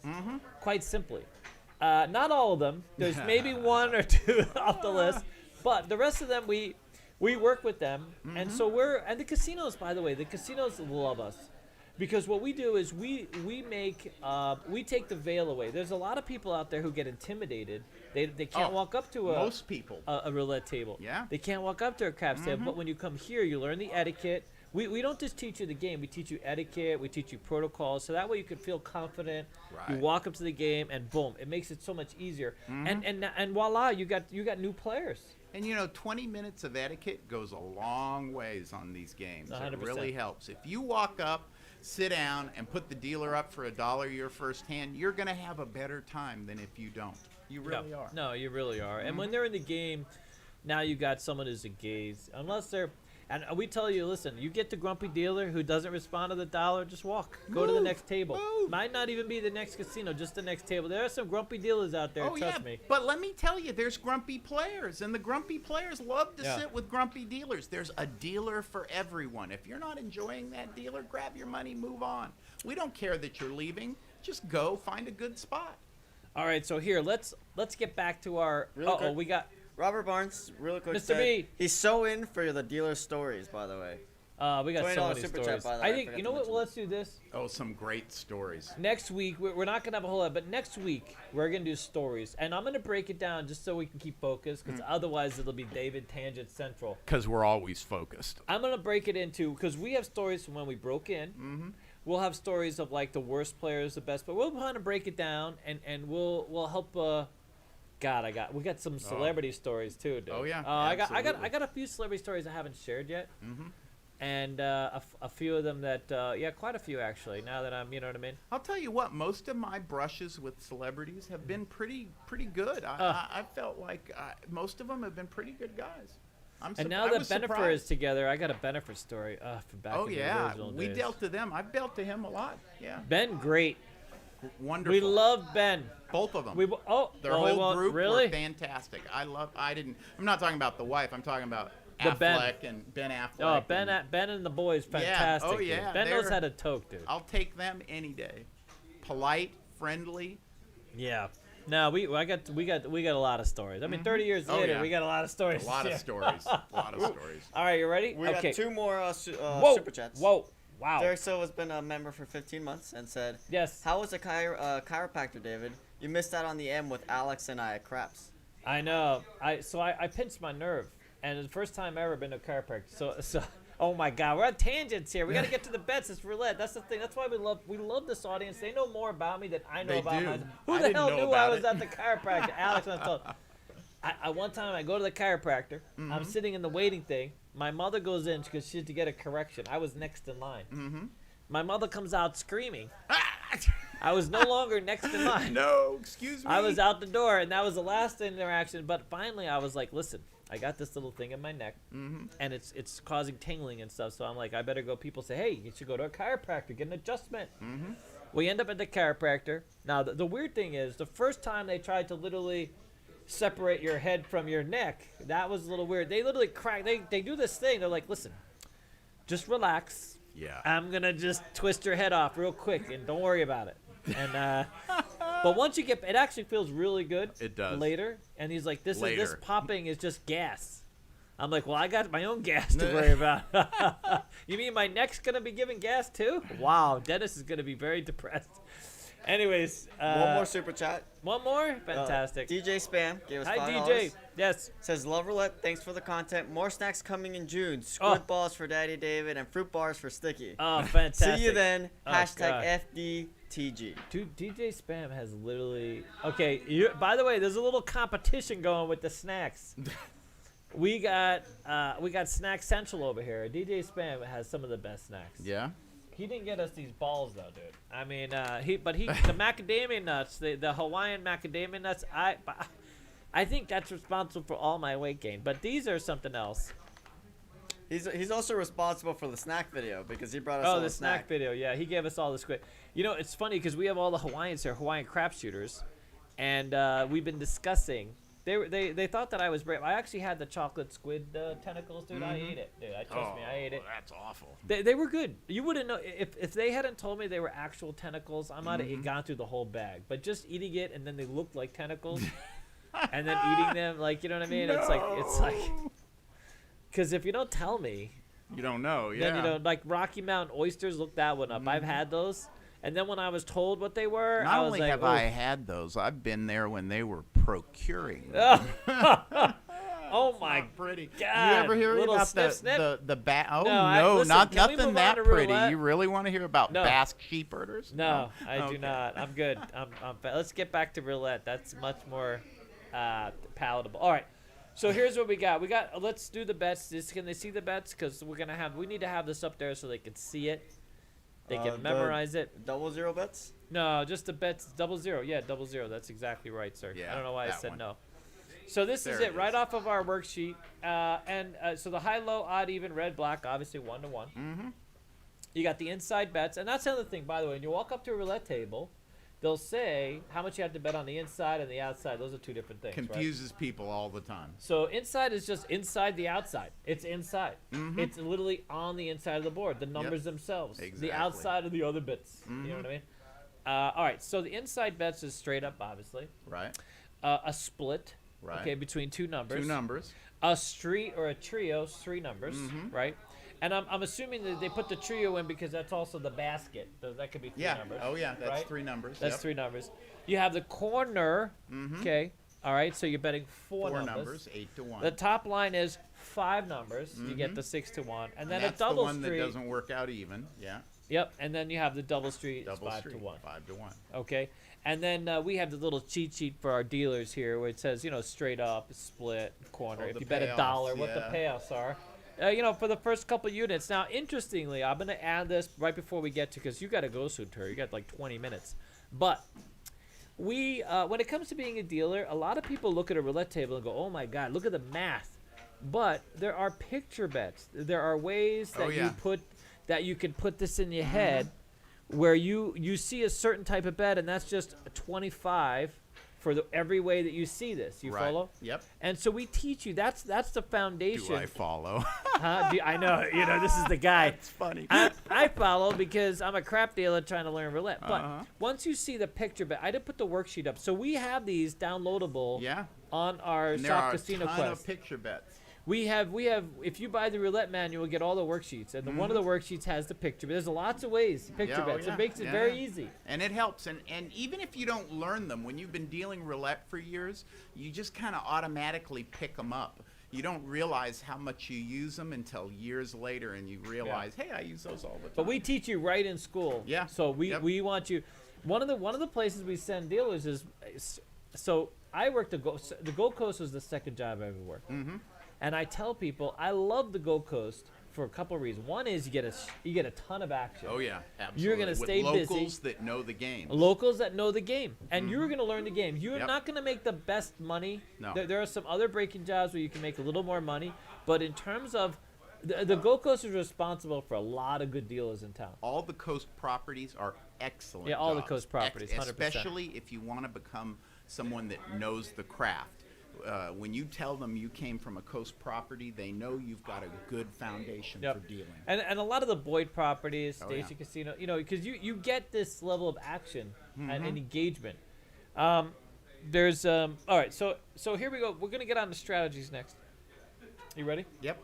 All right. So here we go. So basically, other than betting straight up, there's essentially, and then the strategies we worked out on YouTube, but they all fall into two basic parameters. You have a positive progression, right, where you increase your bet when you win somehow, right? Or We call that a progressive winner. a progressive winner, Or you have a negative progression, which many of you who are more familiar with, where you martingale, you try to double up the catch-up. Progressive And loser. there's some variations of this. There's the martingale, there's the Fibonacci, there's the Labouchere. I'm sure I'm not pronouncing these right. And there's the Lambert. Now, interestingly, we all know martingale. We know double martingale, triple martingale. Right. And, martingale is a terrible, terrible strategy. Oh my God! If you want to get crushed on a roulette game, Martingale is for you. It will crush you. A guy came with $10,000 from Japan. One of the guys, he took my craps class, came in to learn craps. They used to come in. We used to get a whole bunch of them to learn craps, right, before Rocky went out there. And he comes in and he with $10,000. Like, what happened to you? It's like Martingale. That's the only word he knew in English. Only word he knew in English. Just whacked his $10,000 Martingale. You know what I mean? Because everybody thinks that if you just martingale it, double up forever. You just catch keep up. problem No. problem is the table limits are not high enough. They're specifically set so that does not work. I mean, I have seen. One my famous story is the Gold Coast. We had this guy come in and bet the field every day. He would whack the field. He would make like $100 in the field. His whole bank, and he accumulated this bankroll of about $8,500. But it's a $3,000 table. You see. And so he starts with $5, and he keeps martingale it until he wins his $5, and he does that till he wins $100. And he was so convinced this was going to go on forever. And then one day, because once you get to 3,000, then you're stuck. He doesn't even have enough of a bankroll. He had like 3,000, and he had like 2,000 left over. He couldn't even have enough. Yep. And he was shaking so hard. He was shaking. I've actually known a guy, and I guarantee you, his wife did not know he had left the house. Oh my God. So I knew a supervisor from a top tier casino. Not a floor supervisor, by the way, a shift boss. Oh my goodness. Top tier casino. And he martingaled place bets on the 6 or the 8. Wow. And he would come in, and he would start out at $150 on a $5,000 table. But by the way, if you're martingale-ing that, you're gonna get there quick at $150. You start doubling. That's not very many. Because he wanted to win 175. So if he hit that place bet 6 and 8, he would pick one. And he's out 175, in and out, just like that. Roulette is so much better for a martingale. Oh than, God, don't than tell everybody craps, that. because, you know, they tell you there's a $20,000 limit on the outside. So for red, you can bet a maximum of 20,000. So you think that's it. That's not how it works. You can then you bet 20,000 on, you get to your 20 on red, and then you start spreading it out on the numbers. And you can almost put out an unlimited amount of money. I've dealt to a couple of people. They were coming in regularly. Every week they'd come. They'd wait 10, 15, 20,000. The casino actually considered barring them. And the boss, my supervisor, went to his boss and said, listen, we know that eventually this is going to happen. Let them keep coming. Why wouldn't you want to? I was on the table when they lost 150 grand. And what were they chasing? A $5? What was their base bet? Yeah, they were chasing a $100 bet. A $100 bet. They had waited until the first night, 1 to 18, had hit maybe, or not hit 2 or 3 times. Then they bet it and started doubling, and they would double all the way up and start putting them straight up and splits and corners until you fill up the inside and the outside. The last spin, they had $75,000 bet, and they lost it all, and they had hit the limit. So there was no way to bet more. And they had the limit on everything all the way around, everything basically complete with their maximum on the other, and they lost it. And then they came back the next week and lost it again. Wow. Needless to say, we never saw them again. Wow. And that's what happens. Wow. And they gave it all back. So this supervisor, yeah, he when he would come in with that 150, and amazingly, he was only able to chase it. So he go 3-6, and then usually at that point 9. So he probably had like $1,500 to spend. That was it. You see. So that's not much of a martingale, dude. No, That'll set you back. But he was so convinced that the 6 or the 8, it's got to hit. You know, I mean, that's it's a common number. I mean, it's got to hit. And he would always work. So I'm sitting there, and he's trying to work out. So he gets whacked on this twice in a row, two different days in a row. So he's in like $3,000. I wasn't keeping track exactly. And the only reason I know this because I was working at the time at sort of a break-in place that just took higher limit action, right? And they would always move me to the table because I was one of the more, I was an experienced dealer, so I knew how to, manage the bet.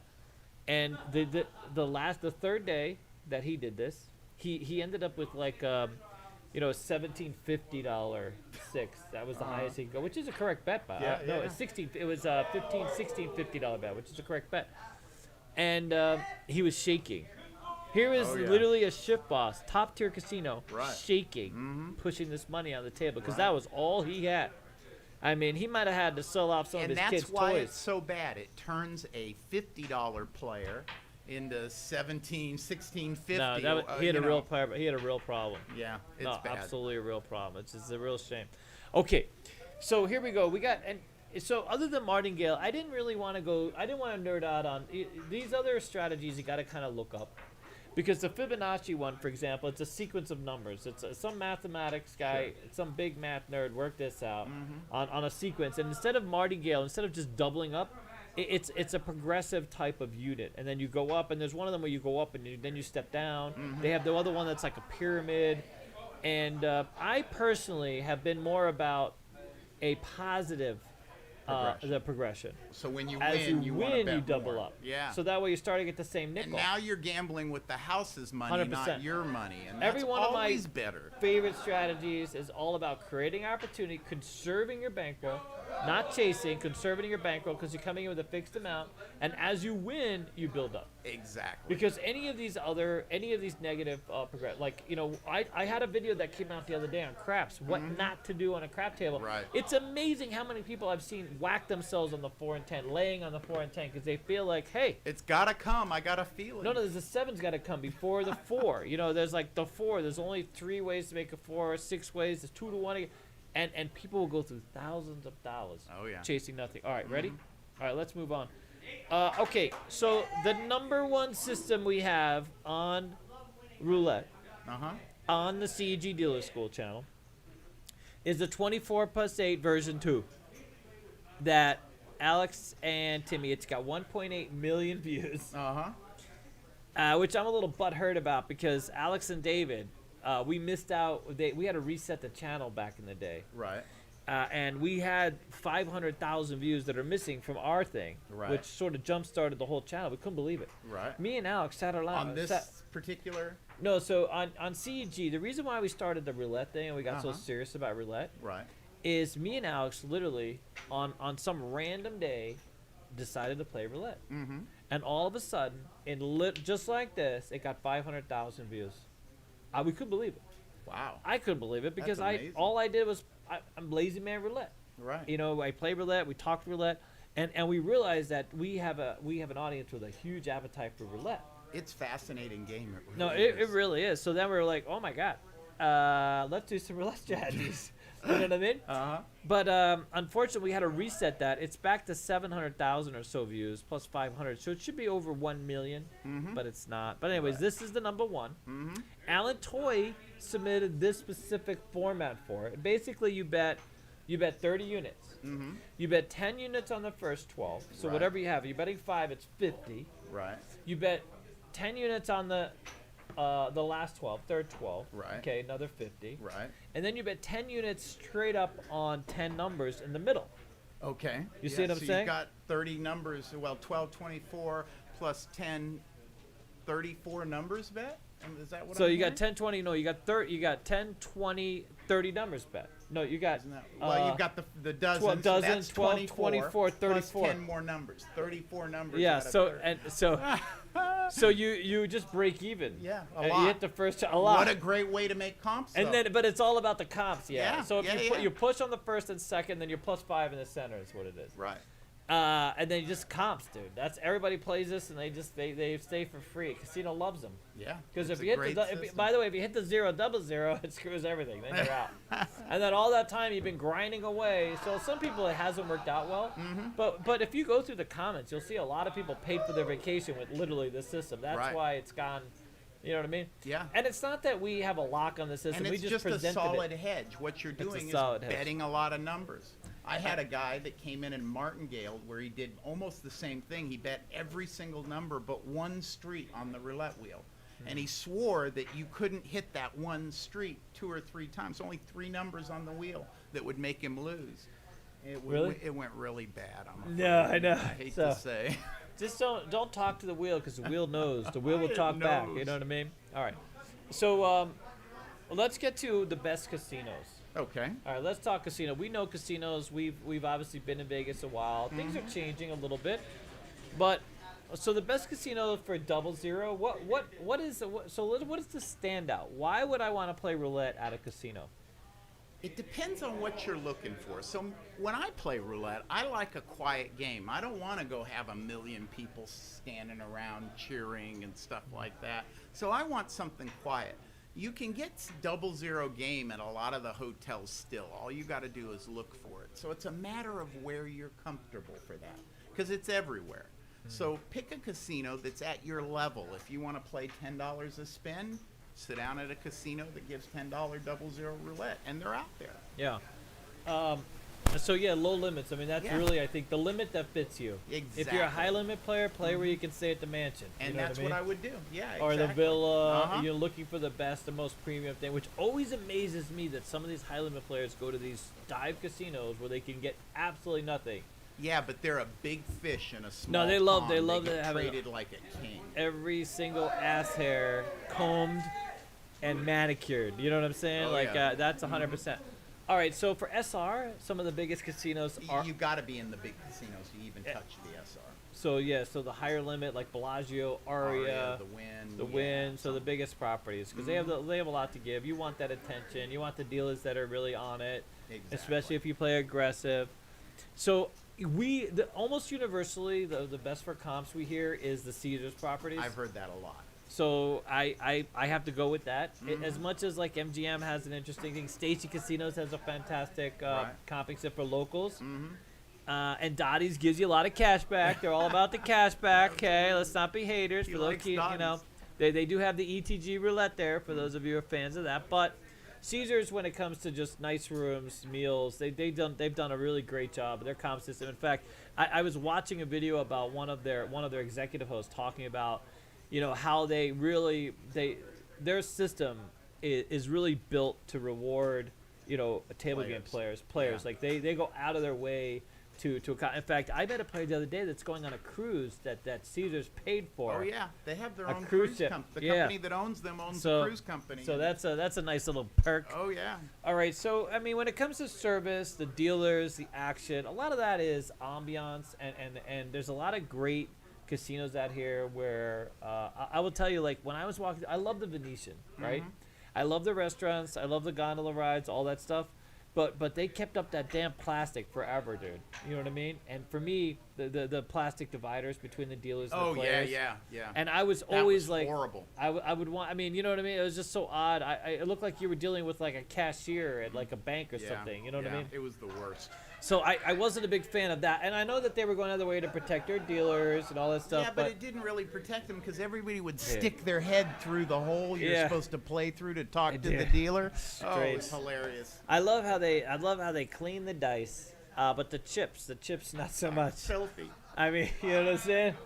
But the dice were sanitized. But if you weren't shooting, the chips would kill you. All right. And then the old school vibe, man, we can go over that. All right, so ready? I know you got to go soon.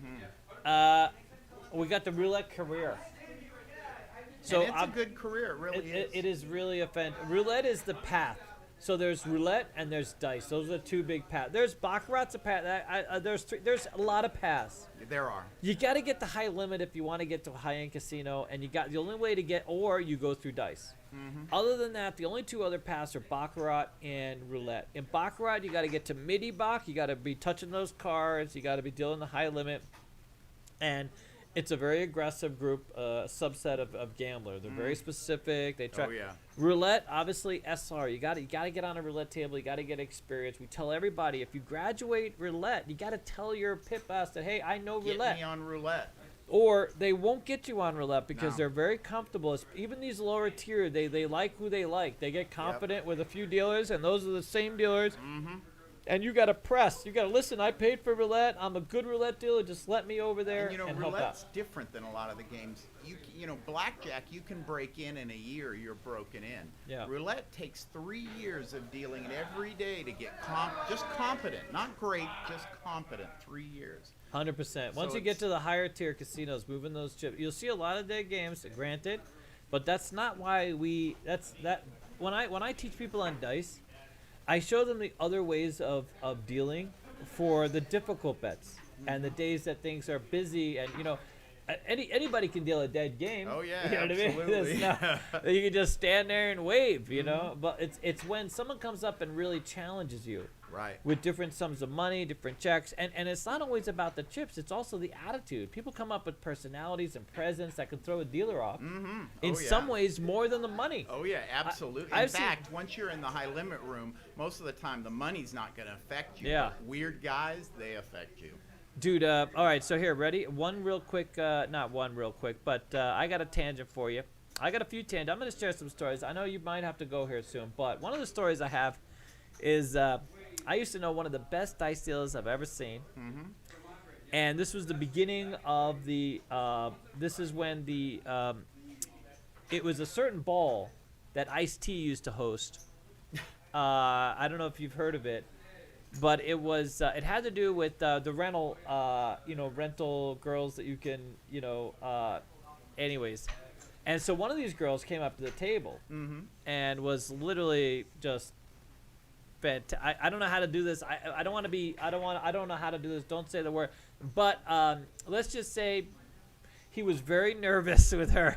I never seen someone sweat so hard in my life. He got to the point where he couldn't even hold the chip. They had to tap him out because this was one type of person he just could not deal with. He was literally like frazzled beyond belief.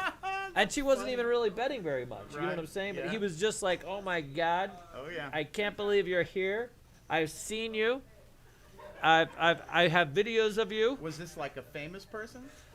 Only famous if that was your thing in the industry. Like you would go up and maybe get an autograph.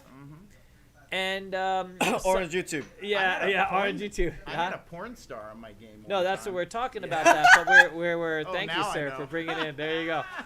Oh yeah, I've had some Yeah, some of those. Asia Carrera. Oh really? Oh, she was a beauty, but she was just wearing sweats, very low key, but Yeah.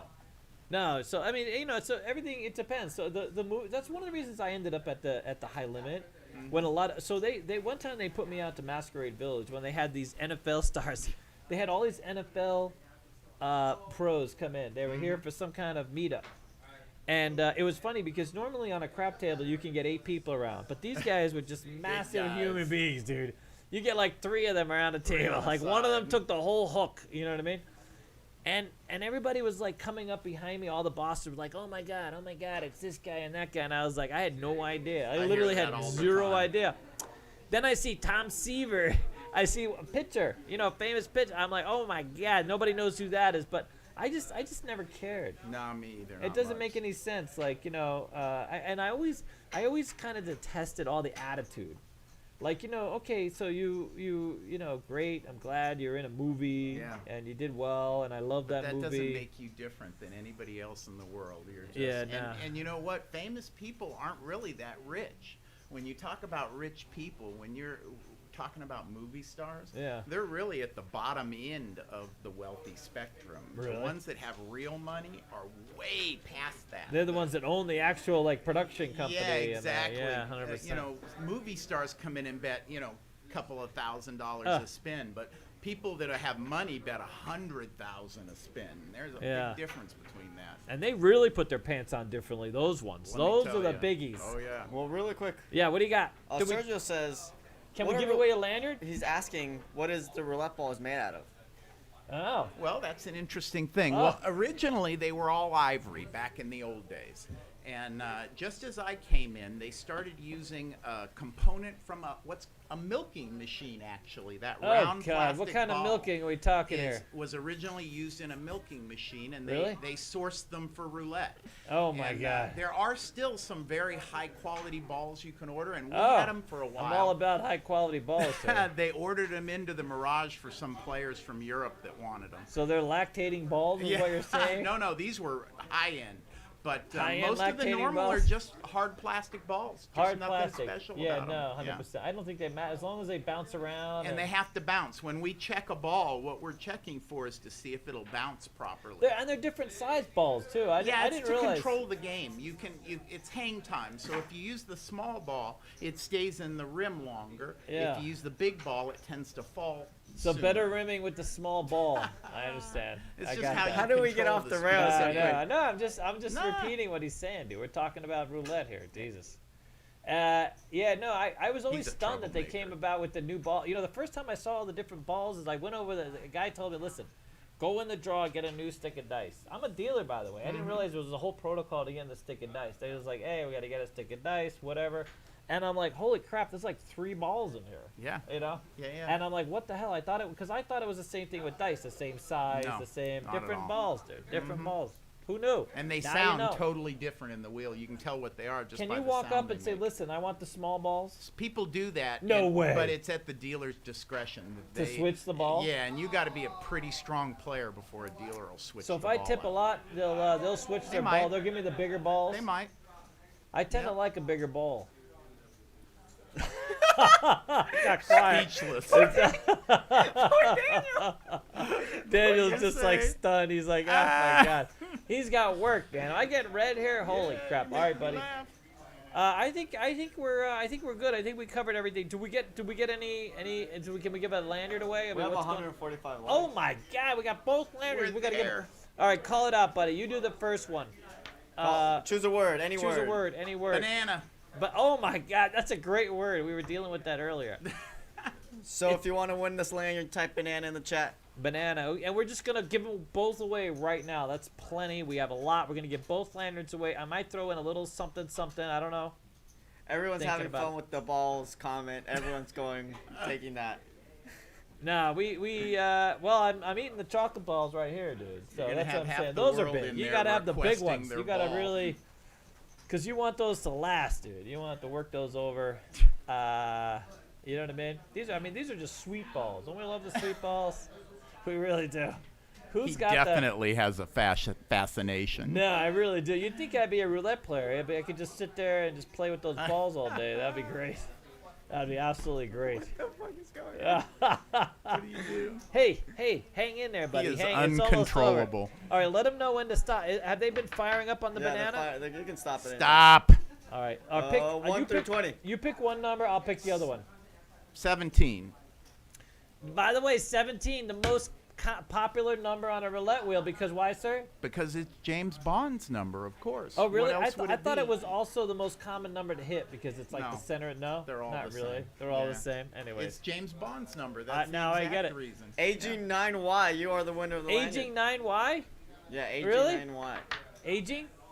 No, AG. Oh, AG. 9Y. I thought you meant aging. I was like, I'm always curious how people come up with their names, dude. You know what I'm saying? I mean, you know. The random name selector. Yeah. Because I could tell you a few of the names I've come up with, and they're usually pretty poignant, pretty spot on. You know what I'm saying? Because, you know, I used to have a name with the 12 in it. Everyone always thought it was about the dice. And I'd be like, you don't know. Might not be about dice. Anyways, here we go. Ready? I'm going to give out the other one. Oh, same word? Same group? No, Sure. same group. Okay, go Let's ahead. just whack that one group. Pick a number. 6. 6. Eddie, you are the winner. I don't know how to say your last name. I'm just going to type it in the chat. All right, well, don't screw it up, buddy. All right, so we're going to send out 2 of these Virgin Gamble Lanterns for you. And there you go. Make sure to please message us right away. Give us your address so we know where the hell to send it to. And by the way, we can't be responsible. We have so many people. I don't know what it is. Do you people not know where you live and what your zip code is? Look it up. Make sure the postal. If you haven't had You anything, need the full address, like So, all the parts. Here's what I think. I think some people have. You know, it's like where you don't call yourself. So some people, like my mother, yeah. she doesn't even know her own damn number I don't know my number. because you don't call yourself. I never You know do. what I mean? Yep. So you just press it, auto dial. I think a lot of people with their address, they don't have a lot of things because you know what I mean, mailed to them for whatever reason, Right. and they just don't know their address. The wrong zip code. So we get some of these coming back to us. Oh wow. And then it's like, listen, maybe they'll come by and pick it up themselves. Who knows, you know what I mean? yeah. Or if you are coming by, Stop pick it up in. yourself. Stop in, say hello, let us know. We love having you guys, by the way. And listen, if you come by, ask us for a picture. If you want a picture, we're happy. I know some people. He'll talk to anybody. No, that's Just come true. in, visit. You can he'll stop talk, me in he'll- the he'll parking wear lot. Your ears out. We'll have a whole conversation. I love people. I love everybody's. I love people's story. Everybody's got It's a the story. best. That was the fun part of dealing No. is getting everybody talking and telling their stories. No, 100%. I mean, I 100% agree. All right, guys, thank you so much for being So part of much. this Lots podcast. of fun. And we look forward to seeing you. We look forward to hearing from you.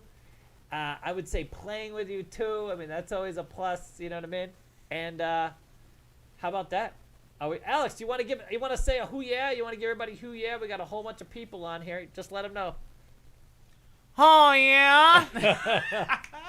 All right, fantastic. We had a great night. Thank The you, gang's Hawaii all Crap here. Shooters, for being here and being part of our family. Thank you so much. We'll see you guys next time. Thank you. Thank Bye. you. Goodbye. Ending the stream in 3, 2, 1, and we're up. We made it.